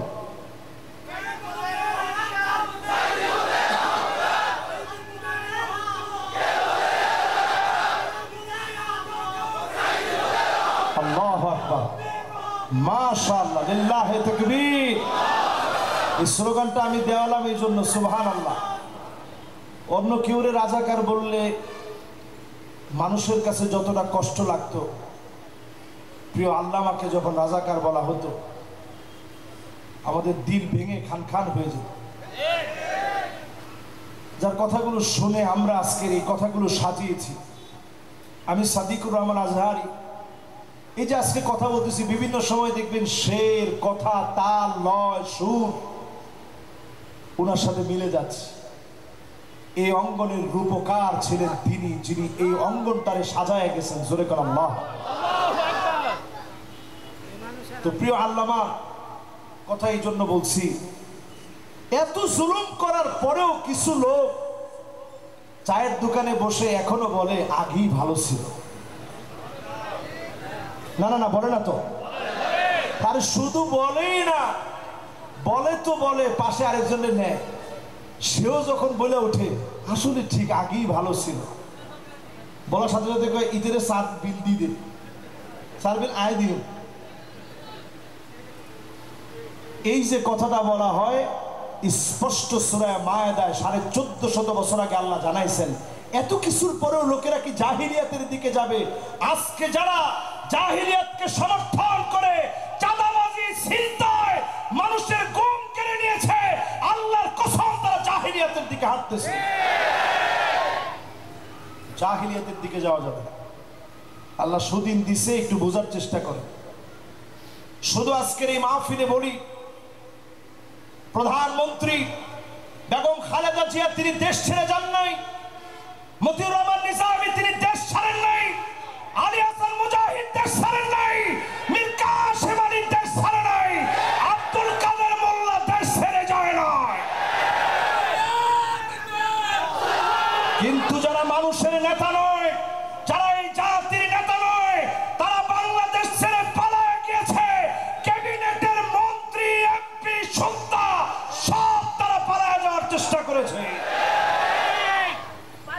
নেতা হয় কেমনে? বাইতুল মোকাররমের খতিব সুলতা বানায়। এরা জাতির খতিব নয়, জাতির খতিব প্রিয় আল্লামার মতো হবে। ইন্তেকালের আগ মুহূর্তেও জালেমের জুলুমের সামনে মাথা নত করবে না, জান্নাতি হাসি হাসবে। ঠিক কিনা বল? তিনি কোরআনুল কারীমের আয়াত দিয়ে বোঝা যায় জাহিলিয়াতকে সমর্থন করা যাবে না। সমর্থন করার কোনো সুযোগ আছে? এরপরে আল্লাহ রাব্বুল আলামিন বলেন, ওয়ামান আহসানু মিনাল্লাহি হুকমা, আল্লাহর হুকুমের চাইতে সুন্দরতম আর কোন হুকুম হতে পারে না। আওয়াজ করে বলেন, আল্লাহর হুকুমের চাইতে সুন্দর আর কোন হুকুম হতে পারে না। আল্লাহর হুকুমের চাইতে লেনিনের, মাও সেতুংয়ের, কার্ল মার্ক্সের, অন্য কোন নেতার, অন্য কোন নেত্রীর, অন্য কোন ব্যক্তির, অন্য কোন আদর্শের, অন্য কোন মতাদর্শের কারো চিন্তা আল্লাহর চাইতে সুন্দর হতে পারে না। ঠিক কিনা বলে? এই কথা শোনার পরে কি আপনাদের কষ্ট বেড়ে গেছে? এটা কোরআনুল কারীমের একটা আয়াত বলছি। এবার আপনারা যারা আলেম ওলামা আছেন, যদি আমি ভুল বলে থাকি এখন আপনারা আমার শুধরায় দেন। ওয়ামান আহসানু মিনাল্লাহি হুকমা, আল্লাহ নিজে প্রশ্ন করতেছেন আল্লাহর হুকুমের চাইতে সুন্দরতম আর কি কোনো হুকুম হতে পারে? এরপর আল্লাহ রাব্বুল আলামিন ৮ নম্বরে জানায় দিলেন লিকাউমি ইউকিনুন, একমাত্র বুঝবে তো তারা, প্রবল বিশ্বাসী হবে যারা, প্রবল বিশ্বাসী যারা হবেন তারাই কেবল দিন বিজয়ের জন্য আসবেন। সংখ্যায় কম হলেও যিনি বিজয় দিবেন তিনি কে? এবার আপনাদের জন্য ৬টা বিষয় বলতে চাই। তাহলে প্রথম বলছি ৫টা শাসন। বস কি বেশি হয়ে যান না? এ আর ৫-৬ মিনিট সময় আছে কি না? না না, কর্তৃপক্ষ আমার কিছু হুজুর রাত ১১টা পর্যন্ত ইন্ন চলিব তো আজি। মাশাআল্লাহ, সভাপতি সাহেব আমার পাশে বসা, আমাদের দায়িত্বশীল বসা, সবাই বসা। এত লম্বা ওয়াজ দরকার নাই তো, ওয়াজ অল্প হইলেও ইনশাল্লাহ কাজের ওয়াজ হলে ঠিক আছে। আর কি ওয়াজ দরকার আছে? আর একটু দরকার আছে ওয়াজ? আচ্ছা ঠিক আছে, তাহলে শুনেন। আহারে আমার মা বোনরা আছে, মা বোনদেরকে নিয়ে একটু ওয়াজ না করলে হক নষ্ট হবে। আমি শুনছি আপনাদের চাইতে মা বোনরা বেশি আসছে। এই জমিনের দিন কায়েমের অত্যন্ত প্রহরী ছিল আমার মা বোনেরা। জোরে করে আল্লাহু আকবার। যুগে যুগে ইসলাম কায়েম হয়েছে। সুমাইয়া রাদিয়াল্লাহু তাআলা আনহার রক্ত আজও সাক্ষী দিচ্ছে। যেই কাবা চত্বরে এত মসৃণ জায়গায় আপনারা তাওয়াফ করেন, এই জায়গায় কত রক্ত পড়ছে। মা বোনদেরকে বলি, মা বোনেরা যতজন আজকের মাহফিলে আসছেন, আগামী দিন সূর্যোদয় হবে মেঘের ঘনাঘাটা দ্বীপ, এই সূর্যোদয় যেন আটকাতে না পারে। এজন্য মা বোনরা যদি অবদান রাখে, এই জমিনে যিনি দিন কায়েম করে দিবেন তিনি কে? বাংলাদেশে এখনো লেডিস ফার্স্ট, যদিও ইসলাম বলে আর রিজালু কাওয়ামুনা আলান নিসা, পুরুষরা নারীদেরকে পরিচালনা করবে, ঘরটাকে আপনারা ঠিক বানাবেন। আমার যে মা বোনরা এখানে আসছে, আমার মনে হয় এরা জমিনের দিন প্রতিষ্ঠা হোক পুরাপুরি চায় দেখেই মাহফিলে আসছে। ঠিক কিনা বলে? আমাদের মা বোনরা আমরা 16 বছরে দেখেছি, পুরুষরা যেখানে ব্যর্থ হয়েছে সেখানে মা বোনেরা যারা ঝাড়ু নিয়ে, মা বোনেরা ঝাড়ু নিয়ে, খুন্তি নিয়ে বের হয়ে পড়েছে। হাতের যেই পাক করার আসবাবপত্র ছিল ওইগুলা নিয়ে চাপায় পড়েছে, এরপরেও জালেমদের কাছে মাথা নত করে নাই। ঠিক কিনা বলে? সেই মা বোনদেরকে বলবো, এখনকার সময়ে আমরা দেখতে পাচ্ছি বিভিন্ন রকমের চক্রান্ত চলছে, মা বোনদেরকে কিভাবে মিসগাইড করা যায়। এজন্য মা বোনদের ভিতরে বিশেষত কিছু বৈশিষ্ট্য বাহির থেকে আমদানি করে আমাদের দেশে এনে ঢুকায় দেওয়া হচ্ছে। ওই বৈশিষ্ট্যের 1 নাম্বার বৈশিষ্ট্য হচ্ছে এই, মহিলাদেরকে এখন পুরুষ বানানোর প্রতিযোগিতা চলছে। ঠিক একখানা ডর হরি হন না, আর একটু ডর হরি হন না। এজন্য আপনারা আপনাদের মেয়েদেরকে 100% ওভার কনফিডেন্সের সাথে আপনারা আপনাদের মেয়েদেরকে প্যান্ট শার্ট পরাবেন না। হারাম হারাম হারাম, প্যান্ট শার্ট কোনো মেয়ে পড়তে পারে না, ঠিক কিনা বলেন? এরপরে মেয়েদের দিকে তাকায় দেখবেন আন্না না। এখন মেয়েরা এরকম হয়ে যাচ্ছে বর্তমান সময়ে, মেয়েরা বলে সব আমার নামে লিখে দাও। জামাইরে কয় আর কি, টাকা পয়সা ফ্ল্যাট গাড়ি বাড়ি সব দিতে হবে, তোমার মা বাপরে 1 টাকা দেওয়া যাবে না। ইন্ডোলিয়া মহিলা সারা বাংলাদেশে থাকলেও এখানে নেই, আছে। এরপরে দেখবেন মান্না না, কথায় কথায় খোটা দিবে। আমি দেখে আপনার ঘর করে খেয়ে গেলাম, অন্য মহিলা হলে না খাইতো। ঠিক যে একজনে বলছে যদি দেখা যায় তো কে, আমার মনে হয় সে বিয়ে শাদী করে না, এই জন্য তালে টালে বলে ফেলছে ঠিক আছে। আর এরকম হইতে পারে মুরব্বী মানুষ, উনি পুরোপুরি না বুঝেই বলে দিচ্ছে ঠিক। এরপরে দেখবেন কান্না আনা। এমন সময় আসবে যেই সময় মহিলাদের ভিতরে স্বামী যদি বলে যে ঠিক আছে একটু চা দিও তো, চা দিও, আমার আর কাজ নেই খেয়ে, আপনার চা আপনি খান, এরকম সুরে বলছে। স্বামী চিন্তা করছে আরে চা খায়া লাভ কি, বকা যতটুকু খাইছি এটাতে পেট ভরে গেছে। এরপরে দেখবেন হান্না আনা। মহিলাদের ভিতরে এটা এমন একটা বদ রোগ ঢুকে গেছে বর্তমান সময়ে, স্টার জলসা জি বাংলা স্টার প্লাসের কারণে। স্বামীরে দেখলেই মহিলার মেজাজ খারাপ। সোফার মধ্যে গিয়ে বসছে, বলে উঠেন উঠেন সোফাটা পরিষ্কার করবো। তো লোকটা চিন্তা করছে যাক বউ তো ভালো, ঠিক আছে, সোফাটা পরিষ্কার করতেছে, সুন্দর কাজ করতেছে। গিয়ে একটু খাটের মধ্যে কাইলুলা করতেছে, একটু আরাম করতেছে, আয়সা বলতেছে উঠেন উঠেন বিছানাটা ঝাড়া দিতে হবে। তো লোকটা চিন্তা করছে এতক্ষণ বাইরে ছিলাম, এখনো আমি বাইরের পথে হাঁটি। এরকম মহিলাও এখন আসে না নাই? এরপরে দেখবেন হাদ্দাকা, এমন সব মহিলা বের হবে যেই মহিলারা স্বামী কোনো কিছু কিনে আনলে পছন্দ করবে না, দেখা মাত্র বলবে কি আনলেন, এটার কালার তো মরে যাবে। এরকম মহিলা এখন সমাজের ভিতরে কম না বেশি? যেহেতু মহিলাদের বিরুদ্ধে ওয়াজ হচ্ছে, এটা কিন্তু বিরুদ্ধে না, আমার যে সমস্ত মহিলারা মাহফিল শুনতেছে ওনাদের পক্ষে। আচ্ছা যারা এখানে মাহফিল শুনতেছে ওনাদের মধ্যে কি এমন মহিলা আছে? মাশাআল্লাহ আছে। দেখেন মাশাআল্লাহ, মা বোনদেরকে আমি শুনাই বলতে চাই, আমার শ্রোতারা বলছে হুজুর যারা মাহফিল শুনতে আসছে এদের মধ্যে এরকম মহিলা নাই। জোরে করে আল্লাহু আকবার। মহিলাদের ভিতরে এমন মহিলা আসবে সাদ্দাকা, এত কর্কশার রূঢ় ভাষাভাষী হবে, কথায় কথায় স্বামীকে মনে হয় চাবায় খায় ফেলবে। এরকম মহিলা এখন আসে না? অনেকে মাথা নিচের দিকে দিয়ে আল্লাহরে কইতেছে আল্লাহ ঘরের ভিতরে যা হয় হুজুরে জানলো কেমনে। এরপরে দেখবেন বাররাকা, এমন মহিলা হবে শুধুমাত্র মুখে না, হাত থাকতে মুখে কি, হাত থাকতে ডাইরেক্ট স্বামীরে পিটাইতেও দেরি করে না। এইরকম মহিলা যখন আসবে আপনি বুঝবেন সমাজের ভিতরে ফিতনা ঢুকে গেছে, ফিতনা ঢুকে গেছে, ঠিক কিনা বলে?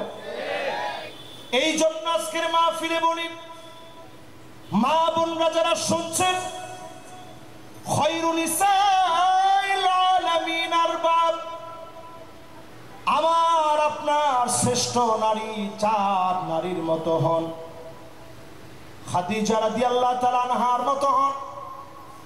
নবীজি যেদিন সবচেয়ে কষ্টে, ওই দিন নবীজিকে কম্বল জড়ায়া দিলেন, সান্ত্বনা দিলেন খাদিজা। সর্বপ্রথম ঈমান আনলেন, আল্লাহর নবীর সঙ্গ দিলেন। নবীজি না আসা পর্যন্ত তিনি হেলান দিয়ে ডেলান দিয়ে দরজার সঙ্গে শরীরটা লাগা কোন রকম একটু ঝিমাতেন, ঘুমাতেন না। যেই না নবীজি সে দরজার ভিতরে নক করতেন, আম্মা জান খাদিজা দরজা খুলে দিতেন। সম্ভ্রান্তশালী সম্পদশালী হওয়ার পরেও নবীর ঘরে এসে কোনোদিন কোনো অভিযোগ দায়ের করে নাই। এই রকম নারী হওয়ার চেষ্টা করেন, আসিয়ার মতো নারী হন। ফেরাউনের স্ত্রী হয়েও ডিভোর্স চায় নাই, সংসার ছেড়ে দেয় নাই, সবর করেছে। আল্লাহর কাছে শেষে ধৈর্য ধরতে আর না পেরে আল্লাহর কাছে বলেছে, রব্বি বিনিলি ইনদাকা বাইতান ফিল জান্নাহ। রব্বি বিনিলি মানে আয় আল্লাহ আপনি বানায় দেন, ইনদাকা মানে তোমার কাছে, বাইতান নাকেরা একটা ঘর আল্লাহ বানায় দেন, ফিল জান্নাহ মানে জান্নাতে। জান্নাতের কথা বললেন 3 নম্বরে। আগে বললেন আল্লাহ তোমার কাছে লাগবে, 2 নম্বরে বললেন একটা ঘর লাগবে, 3 নম্বরে বললেন জান্নাতে লাগবে। বলেন আল্লাহু আকবার। মুফাসসিরিনে কেরাম তাফসীর করতে গিয়ে লিখেন, মা আকাল হাদিহিল মারআহ, এই মহিলার এত জ্ঞান কেমনে হলো? একেবারে মৃতপ্রায় মৃত্যু সজ্জায় এই মহিলা আল্লাহর কাছে বলে, আল্লাহ তোমার কাছে লাগবে একটা ঘর, এরপরে কয় জান্নাতে। আল্লাহ ঘর আগে লাগবে, এর আগে লাগবে তোমার কাছে, অন্য কোনো জায়গায় দিলে হবে না। জোরে করে আল্লাহু আকবার। প্রিয় ভাইরা আমার, আসিয়ার দৃষ্টান্তের জন্য এত দামি, মারিয়াম আলাইহিস সালামের দৃষ্টান্ত দামি। এই পৃথিবীতে ফাতেমা রাদিয়াল্লাহু তাআলা আনহার দৃষ্টান্ত দামি। ফাতেমা রাদিয়াল্লাহু তাআলা আনহা নিজের কষ্ট দুঃখ যন্ত্রণাগুলো সব সহ্য করে নিয়েছেন। ক্ষুধার যন্ত্রণায় কষ্ট পেয়েছেন, কাজ করতে করতে হাতের ভিতরে ঠোসা পড়ে গেছে নবী পরিবারে। এরপরও মনে করেন না আমি বিশ্ব নবীর কন্যা। আল্লাহ নবীকে বলেন নাই, নবী একবার যদি আপনি উহুদ পাহাড়কে ডাক দিয়ে বলেন, উহুদ রে স্বর্ণ হয়ে যাও, উহুদটা তো স্বর্ণ হয়ে যাবে, তারপর আমি ফাতেমা কেন কষ্ট করব? কষ্টগুলো সহ্য করে নিয়েছেন। এই সহ্যগুলোর বিনিময়ে ফাতেমা রাদিয়াল্লাহু তাআলা আনহাকে নারীদের সর্দারিনী যিনি জান্নাতে বানায় দিবেন তিনি কে? মা বোনদেরকে বলবো, আজকের মাহফিল থেকে নিজেদেরকে একটু বদলান। মান সাল্লাত খামসাহা, 5 ওয়াক্ত নামাজটা পড়েন, রোজাটা সুন্দর করে রাখেন, আতাআত যাওজাহা, স্বামীর আনুগত্যশীল হন, লজ্জাস্থানের হেফাজতকারিনী হন, জান্নাতের 8 দরজা মালিক খুলে দিয়ে ডাক দিবেন, আয় আয় বান্দি, আমার জান্নাতের 8 দরজা খোলা হয়ে গেছে। বিআইয়ি বাবিন শিতি, যে দরজা দিয়ে মনে চায় আল্লাহর জান্নাতে প্রবেশ করো। যারা যারা বসছেন, মা বোনদেরকে সবসময় কষ্ট দিবেন না। অনেকক্ষণ ধরে মা বোনদের বিষয়ে বলছি, অনেকে ঠিকও বলছেন, জি হুজুর আছে বলছেন। এবার প্রশ্ন করি পুরুষদেরকে, আগে ঘরে গিয়ে সালাম দেন এরকম পুরুষ কয়জন আছেন? একটু হাত তুলেন তো দেখি। এবার হাতটা তাড়াতাড়ি নামান, যারা উঠায় না এরা অনেকে লজ্জা পাবে। আচ্ছা, কাজটা যে আমি আপনাদেরকে এখন বললাম, এই কাজটাকে আমার রাসূলুল্লাহ করে নাই? আল্লাহর নবী নিজে তরকারি কেটে দিছেন। কয়দিন আপনি দিছেন? আমি নিজে দিছি, কারণ আমি তো বিদেশে পড়াশোনা করছি, আমরা রান্না বাড়া করে খাইছি।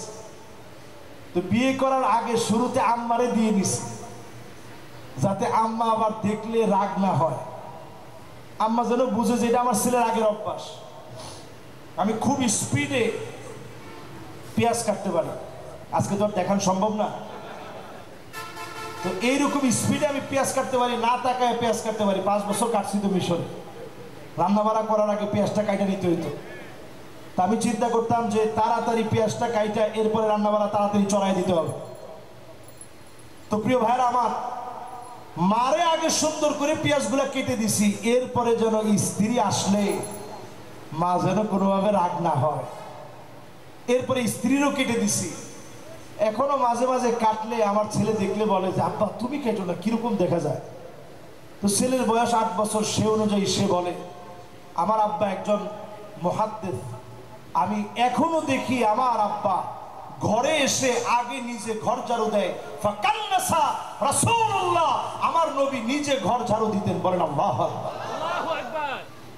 কয়জন নিজে ঘর ঝাড়ুটা দেন? স্ত্রীর লোকে ঝগড়া হবে না, হবেটা কি?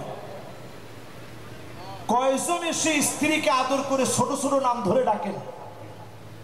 নবীজি আদর করে বলতেন আনতি হুমায়রা, তুমি যখন রাগ করো তখন আরো বেশি তোমার সুন্দর লাগে, লাল হয়ে যাও। স্ত্রীদেরকে নবীজি উটের মধ্যে চড়ায় ঘুরতে নিয়ে যেতেন। 2টা উট ছিল নবীজির, একটার নাম ছিল কসওয়া, আরেকটার নাম ছিল আদবা। যেহেতু নবীজির আজকের সিরাত মাহফিল, সিরাতের কিছু বিষয় না বললে না। এই কসওয়ার আদবায় চড়ায় নবীজি নিয়ে যেতেন, ঘুরায় ঘুরায় দেখায়। যখন শেষে উহুদ পাহাড়ের সামনে আসতেন, নবীজি আঙ্গুল দিয়ে বলতেন এই দেখো এটার নাম উহুদ পাহাড়, জাবালুন ইউহিব্বুনা ওয়া নুহিব্বুহু, এই পাহাড়টা আমাদেরকে ভালোবাসে আর আমরা এই পাহাড়টাকে ভালোবাসি। বলেন আল্লাহু আকবার। এই পুরো উহুদ পাহাড়টাকে আল্লাহ জান্নাতের মধ্যে সাজায় রাখে। এই জন্য নবীজি উহুদ পাহাড়টা দেখলেই খুশি হয়ে যেত। প্রিয় ভাইয়ের আমার, আম্মা জানরা অসুস্থ হলে নবীজি 2টা চোখের পানি এভাবে মুছে দিতেন। কেন কাঁদতেছ? আর আমাদের দেশের মানুষ যদি দেখে মহিলারা কাঁদতেছে, কোন কাঁদবি, কান্দোস কে? যদি খালি মহিলাদের চোখে পানি আসে, স্বামীর রাগ 3 গুণ বেড়ে যায়। অথচ আমার নবী আঙ্গুল দিয়ে এরকম কান্নাগুলা মুছে দিতেন আর বলতেন কেন কাঁদতেছো বল। আল্লাহর নবী, নবীজি আমার ইন্তেকালের আগে আম্মা জানের উরুর মধ্যে মাথা দিয়েছিলেন। বারবার নবীজি মিসওয়াকের দিকে তাকাচ্ছিলেন। স্ত্রী মানুষের কত আপন হতে পারে। আম্মা জান বুঝলেন নবীজির মিসওয়াক করতে মনে চাচ্ছে, মিসওয়াকটা চিবানোর মতো শক্তি নবীজির নাই। আম্মা জান আয়েশা মিসওয়াকটাকে চিবায় দিলেন। নবীজি শেষবারের মতো মিসওয়াক করলেন। এরপর নবীজি যে কথাগুলা বলে গেলেন, আসসালাহ আসসালাহ আসসালাহ ওয়া মা মালাকাত আইমানুকুম, নামাজ নামাজ নামাজ। অধীনদের ব্যাপারে সাবধান হওয়া লাগবে, জনগণের ব্যাপারে সাবধান হওয়া লাগবে। আপনার অধীনস্থ আপনার স্ত্রী, তার ব্যাপারে দায়িত্বশীল হওয়া লাগবে। অধিকাংশ লোকের স্ত্রীর খবর নেয় না, সন্তানদের খবর নেয় না। আপনি যত বড় তাহাজ্জুদ গুজার হন না কেন, আল্লাহর আদালতে স্ত্রী সন্তানদের ব্যাপারে যিনি জিজ্ঞাসা করবেন তিনি কে? দলিল নেন কোরআন থেকে। والذين آمنوا واتبعتهم ذريتهم بإيمان,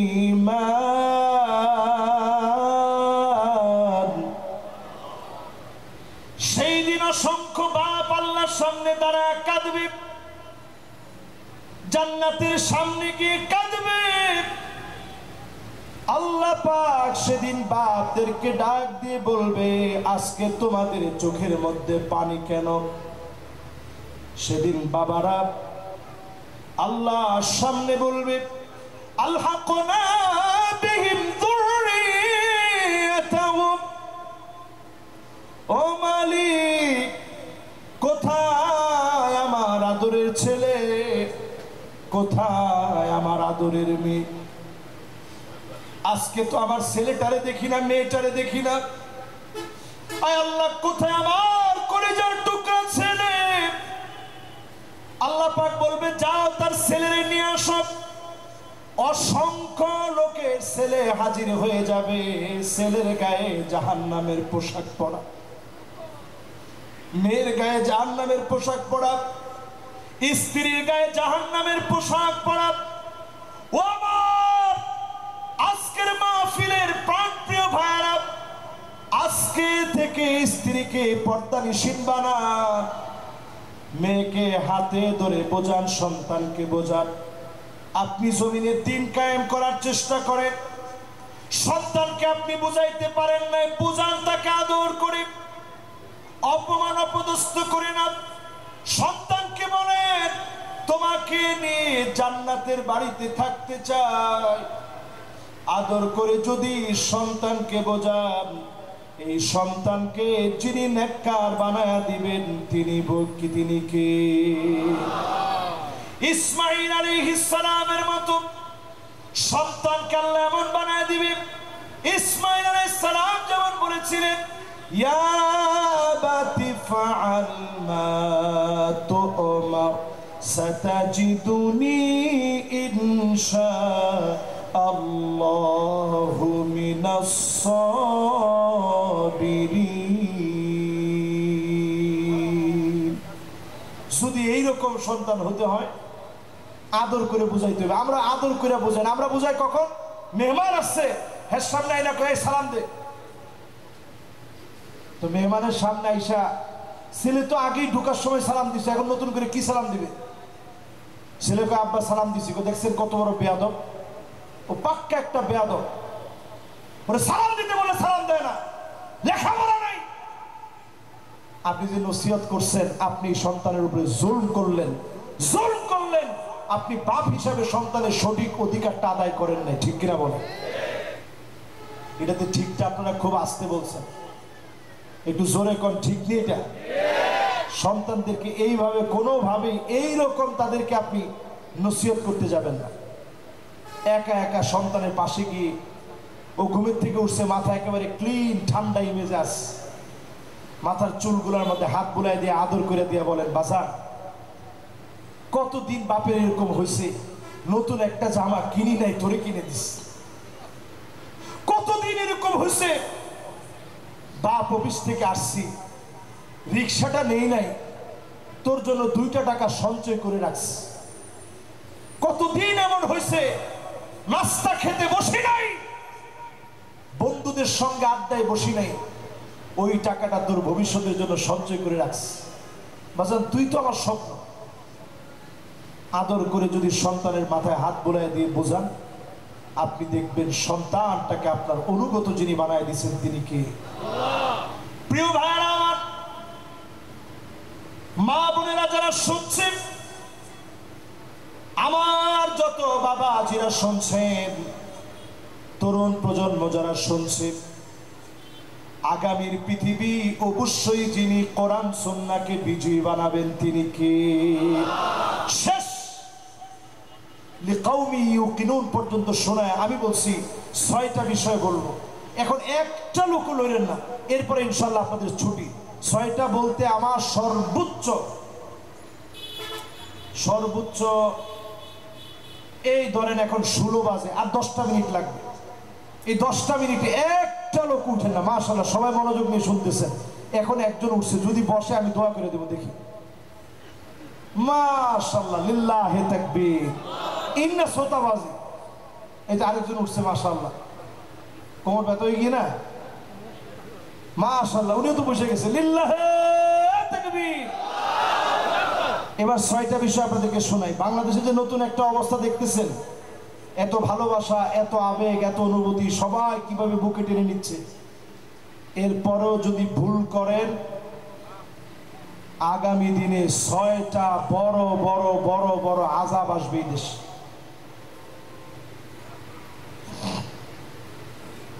আযাবের কথা বলতে আমাদের আনন্দ লাগে না, কষ্ট লাগে, বুক ফেটে যায়। 1 নম্বর আযাব আসবে, আল্লাহর কাছে প্রথমে মাফ চেয়ে নি, ইমারাতুস সুফাহা, নির্বোধ জালেম, যাদের কোনো জ্ঞান নাই, তারা ক্ষমতার কলকাঠি নাড়াবে, তাদের দিয়ে ক্ষমতা চলবে, ঠিক কিনা বলে? নাম্বার আযাব আসবে কাসরাতুশ শারত, অধিক পরিমাণ শর্ত দেওয়া হবে। কখনো মৌলবাদ, কখনো জঙ্গিবাদ, আবার কখনো কখনো পাকিস্তানি বলে গালি দেওয়া হবে। এগুলো নতুন নতুন নব্য ষড়যন্ত্র। নবীজি এটা পরিষ্কার হাদিসের মধ্যে বলে গেছেন, আপনারা রাগ করেন না। 1450 বছর আগে বলা কথাগুলো মিলে আনেন, নতুন নতুন শর্ত বেড়ে যাবে। 3 নাম্বার নবীজি বলেছেন বিয়াউল হক, টাকার বিনিময়ে আইন আদালত বিক্রি হবে, নির্দোষকে দোষী বানানো হবে, যার কোনো দোষ নাই তার নামে নতুন নতুন মামলা দেওয়া হবে। টাকার বিনিময়ে আইন আদালত চলতে দেওয়া যায় না। তাহলে আপনাদের কাছে কি মনে হয় এগুলা শুরু হয়েছে? না না না, শুরু এখনো হয় নাই, হওয়ার দিকে না, চলতেছে আসলে। এরপরে 4 নাম্বারে, এটা ভয়াবহ আযাব, ভয়াবহ আযাব। 4 নাম্বারে নবীজি বলছেন ইস্তিগফাফাম বিদ্দাম, চতুর্দিকে জেনোসাইড হবে। সারা দেশের ভিতরে একটা গৃহযুদ্ধ লেগে যাবে। আগের 3টা যদি পুরাপুরি সাকসেস হয়ে যায় তাহলে 4 নাম্বারটা চলে আসবে। এটার নাম জেনোসাইড, এটার নাম ইস্তিগফাফাম বিদ্দাম। চতুর্দিকে শুধু রক্ত আর রক্ত। দেশটারে যদি, বাংলাদেশটাকে যদি শান্তিময় রাখতে চান, অসাম্প্রদায়িক একটি দেশে যেখানে আলহামদুলিল্লাহ কোনো মারামারি কাটাকাটি নাই, যেখানে মুসলমানদের সঙ্গে হিন্দু খ্রিস্টান বৌদ্ধরা একে একাকার হয়ে বসবাস করে, বাজারে বাজারে দোকানপাটে কোনো মারামারি কাটাকাটি নাই, এই দেশটা যদি শান্তিময় রাখতে চান অবশ্যই এর সমাধান কোরআন সুন্নাতে আমাদের আসতে হবে, ঠিক কিনা বলেন?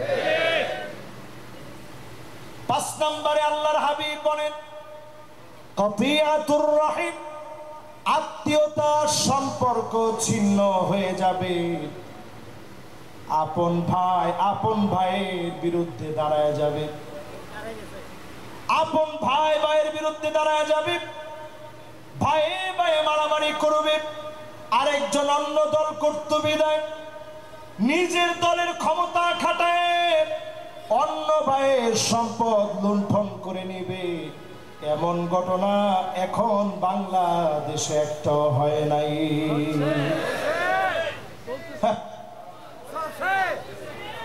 এগুলো আছে আছে 1450 বছর আগে রাসূল বলে গেছে বিজয়ের পরে ভুল করলে 6টা আযাব। আমি তো দেখি অলরেডি শুরু হয়ে গেছে। 5 নম্বরে, 5 নম্বরটা বললাম, এবার 6 নম্বর। 6 নম্বরে আকাল্লুহুম ফিকহান, যে মানুষগুলোর বুঝ নাই, জ্ঞান নাই, জ্ঞানহীন নির্বোধ গুলো ক্ষমতার বড় বড় চেয়ারে বসে যাবে।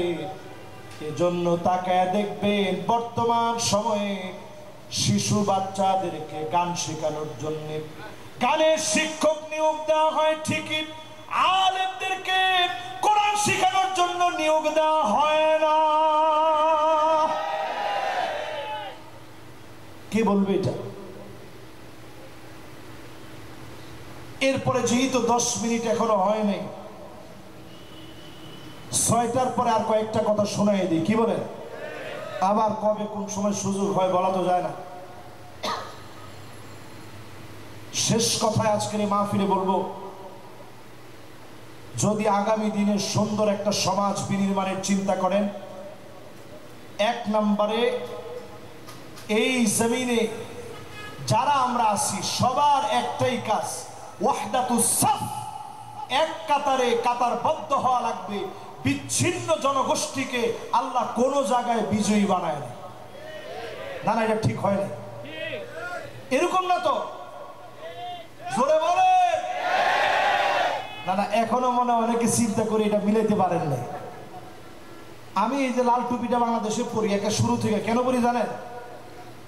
যে কোনোভাবে যেন ইখতিলাফকে একটু এড়ায়া যাওয়া যায়। বাংলাদেশের টুপির কারণে ট্যাগ লাগায় দেওয়া হয় যে এই লোকটা জামাতি, এই লোকটা তাবলিগি, এই লোকটা চরমনায়, এই লোকটা সারসিনা, এই লোকটা অমুক দরবারে।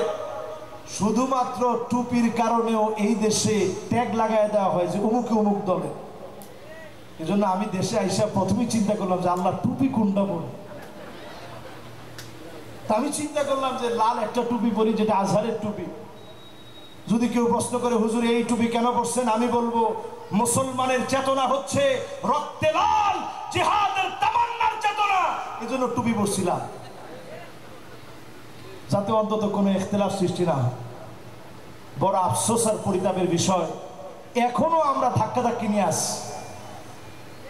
যদি সামনেই ভুল করতে থাকেন, দিন আসবে এমন টুপি পরে থাকবে ঠিক, কিন্তু মাথা থাকবে না, যে মাথার ভিতরে আপনি টুপি পরবেন ওই মাথাকে তারা রাখবে না, ঠিক কিনা বলেন? আপনি তো বাংলাদেশ নিয়ে চিন্তা করতেছেন মিয়া, উজবেকিস্তান আমি গিয়ে ঘুরে আসছি, কোরআনুল কারীমকে মাটির নিচে পুঁতে রেখেছে।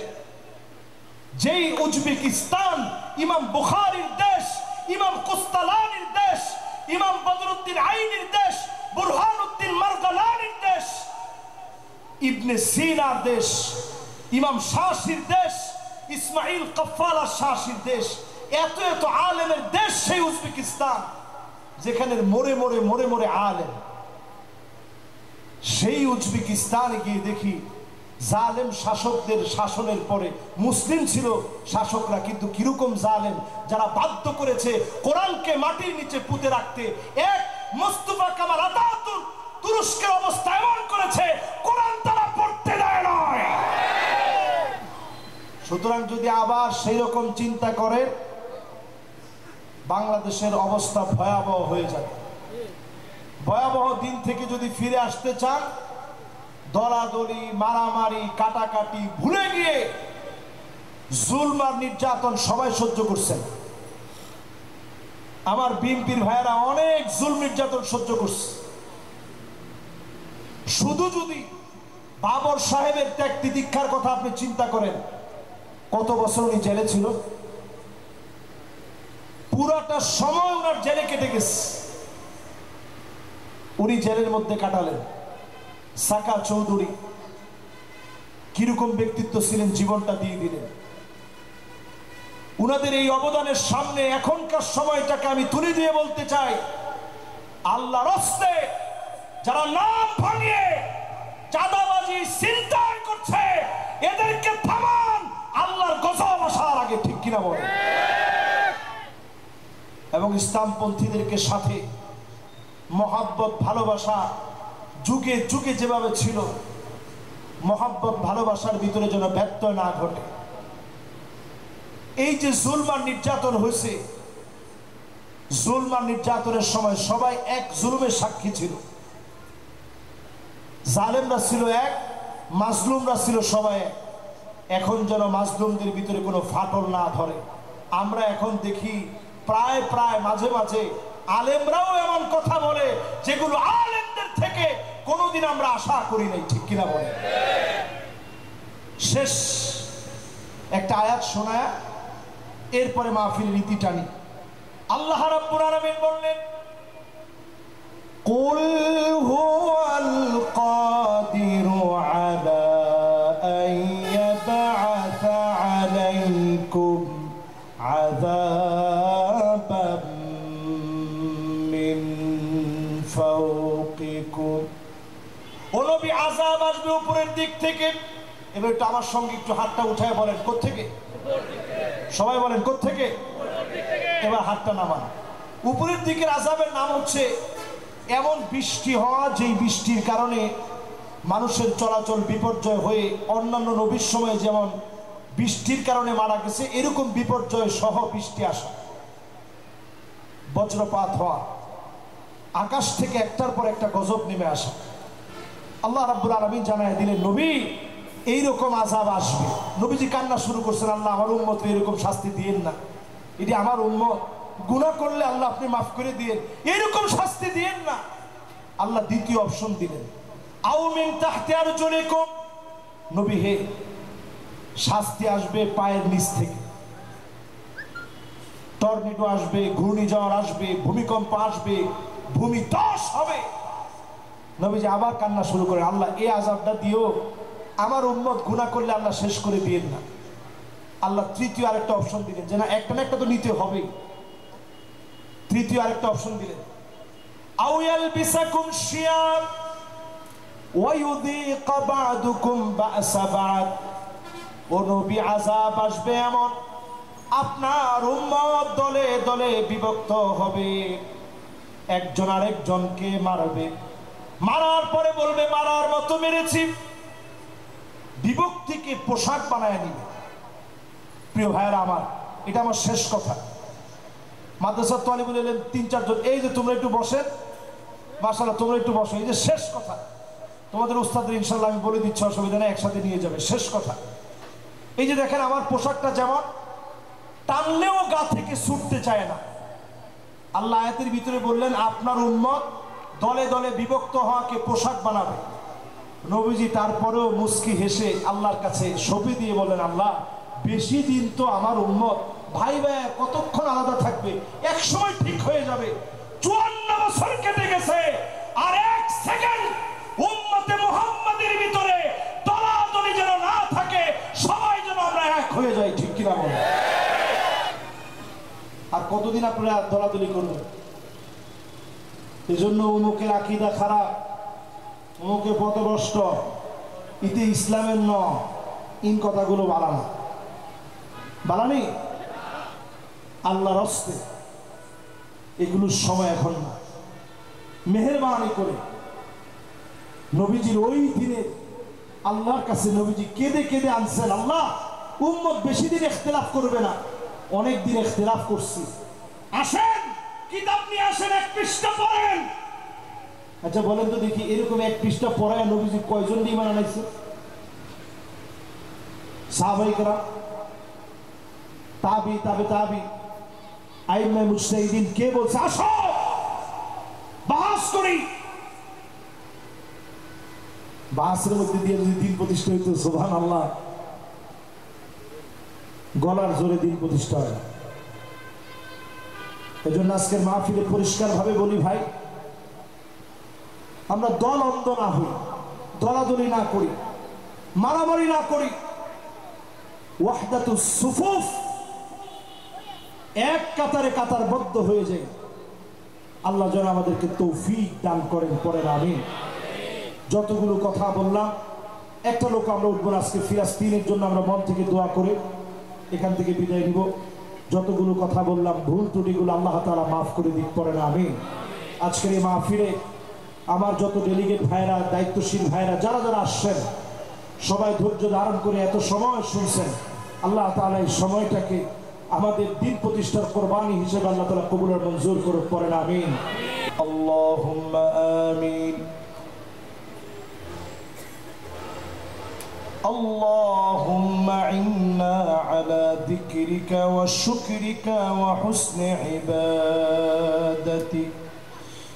اللهم لا مانع لما أعطيت ولا معطي لما منعت ولا ينفع ذا الجد منك الجد. إله العالمين، سيرة النبي صلى الله عليه وسلم মাহফিল উদযাপন কমিটি, আকবর শাহ চট্টগ্রামের ভাইরা কষ্ট করে মাহফিলের ইন্তজাম করেছে। আল্লাহ আমরা আপনার কাছে ফরিয়াদ করি, যেটুকুন ভুল বেয়াদবি হয়েছে মেহেরবানি করে ভুল বেয়াদবি মাফ করে দেন আল্লাহ। সবটুকুনের সওয়াব প্যারা নবীজির কাছে পৌঁছায় দেন আল্লাহ। বিশেষ করে মুমিন মুমিনাত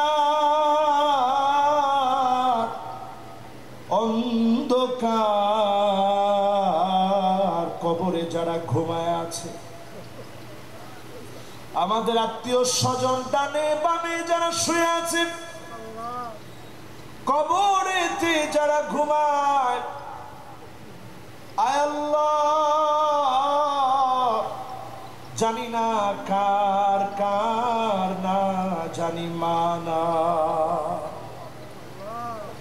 মায়ের কানের দুল সন্তান খুলে রাখতে পেরেছে, হাতের বালাটা খুলে রাখতে পেরেছে, গলার চেইনটা রাখতে পেরেছে, কিন্তু মা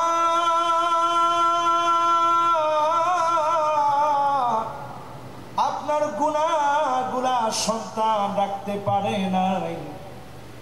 মেহেরবানি করে মা জননী জীবনের গুনাহ মাফ করে দেন আল্লাহ। ও মালিক, জানি না কার কার না জানি আব্বা না,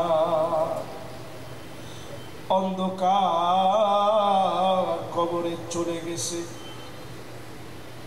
বাপ হারিয়ে সন্তান বাবার কথা মনে করে হাত উঠিয়েছে, এখনো প্রায় দিন আমি যখন মাহফিল করে যাই, আমি কি আমার আব্বার দিকে তাকাই, আম্মার দিকে তাকাই, এইরকম তাকানোর মতো যার মা নাই বাপ নাই,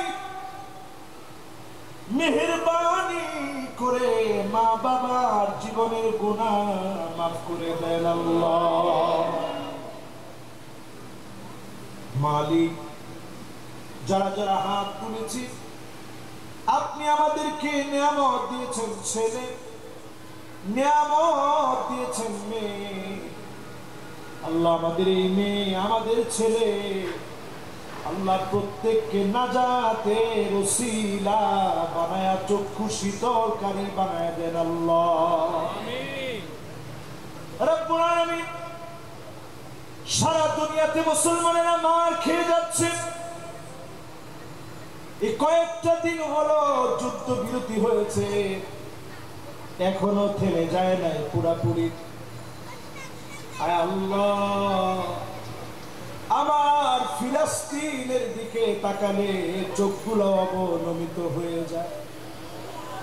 ছোট বাচ্চা কাদের ভিতরে বোনকে নিয়ে দৌড়াচ্ছে, ডেকে ডেকে বলতেছে ইয়া আল্লাহ,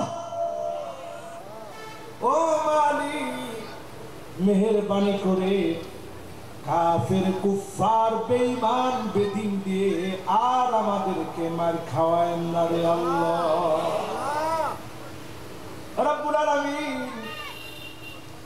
এই জমিনে আমাদের প্রিয় মানুষগুলো ফাঁসির মঞ্চে গিয়েছে, বাতিলের কাছে মাথা নত করে।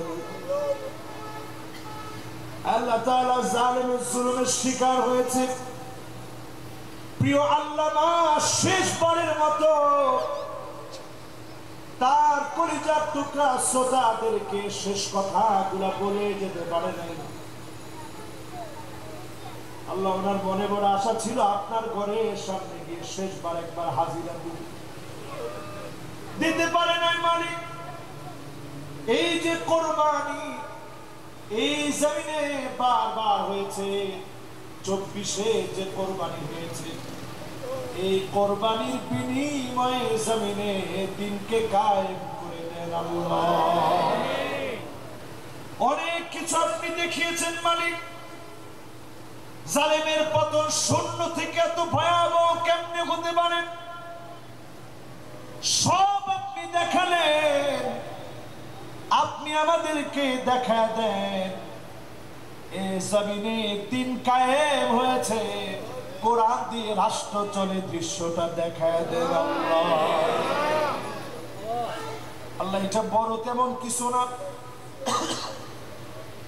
আপনি তো বললেই হয়ে যায় মালিক। এই জমিনের মানুষগুলাকে কবুল করে নতুন মানুষের মুখে মুখে যে কথা উঠেছে, আল্লাহ কোরআনের শাসন দিয়ে তা বাস্তবায়ন করে দেন আল্লাহ। রব্বুল আলামিন, যারা যারা আমরা হাত তুলেছি, আমার মা বোনরা মাহফিলে আসছে, মা বোনদেরকে নামাজি, রোজাদার, স্বামীর আনুগত্যশীলা, লজ্জাস্থানের হেফাজতকারিনী বানায় দিন আল্লাহ। নবীজির একটা হাদিস, মানিক বাররাত কাদামাহু ফি সাবিলিল্লাহ হারামাহুল্লাহু আলাইহিন নার।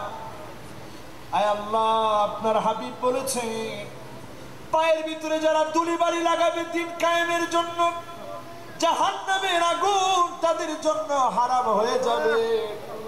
আল্লাহ মাহফিলের দিকে তাকান, ঘন্টার পর ঘন্টা ধরে দিন বিজয়ের কথা শুনে, দিন বিজয়ের জন্য দিনের পর দিন যারা কষ্ট করছে, আল্লাহ আপনি আমাদের জন্য জাহান্নামের আগুন হারাম বানায় দিন আল্লাহ রব্বুল আলামিন।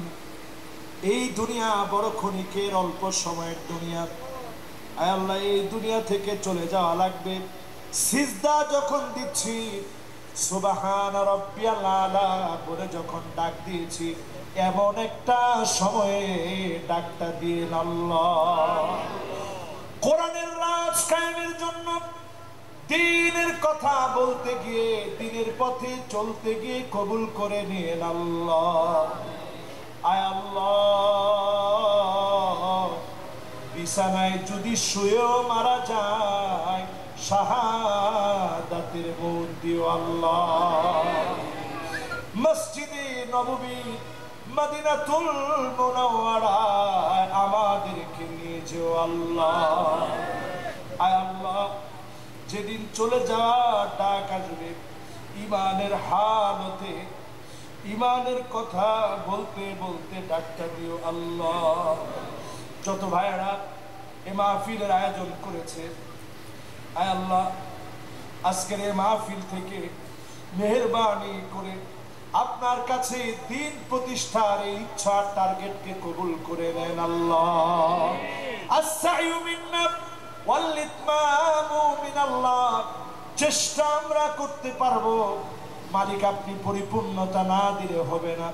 আল্লাহ আপনি এই জমিনে দিনকে পরিপূর্ণ শক্তিশালী বানায় দেন আল্লাহ। মৌতের কানে, বিদায়ের ক্ষণে জবানে জারি করে দেন মধুর কালেমা লা ইলাহা ইল্লাল্লাহ মুহাম্মাদুর রাসূলুল্লাহ। আলহামদুলিল্লাহ।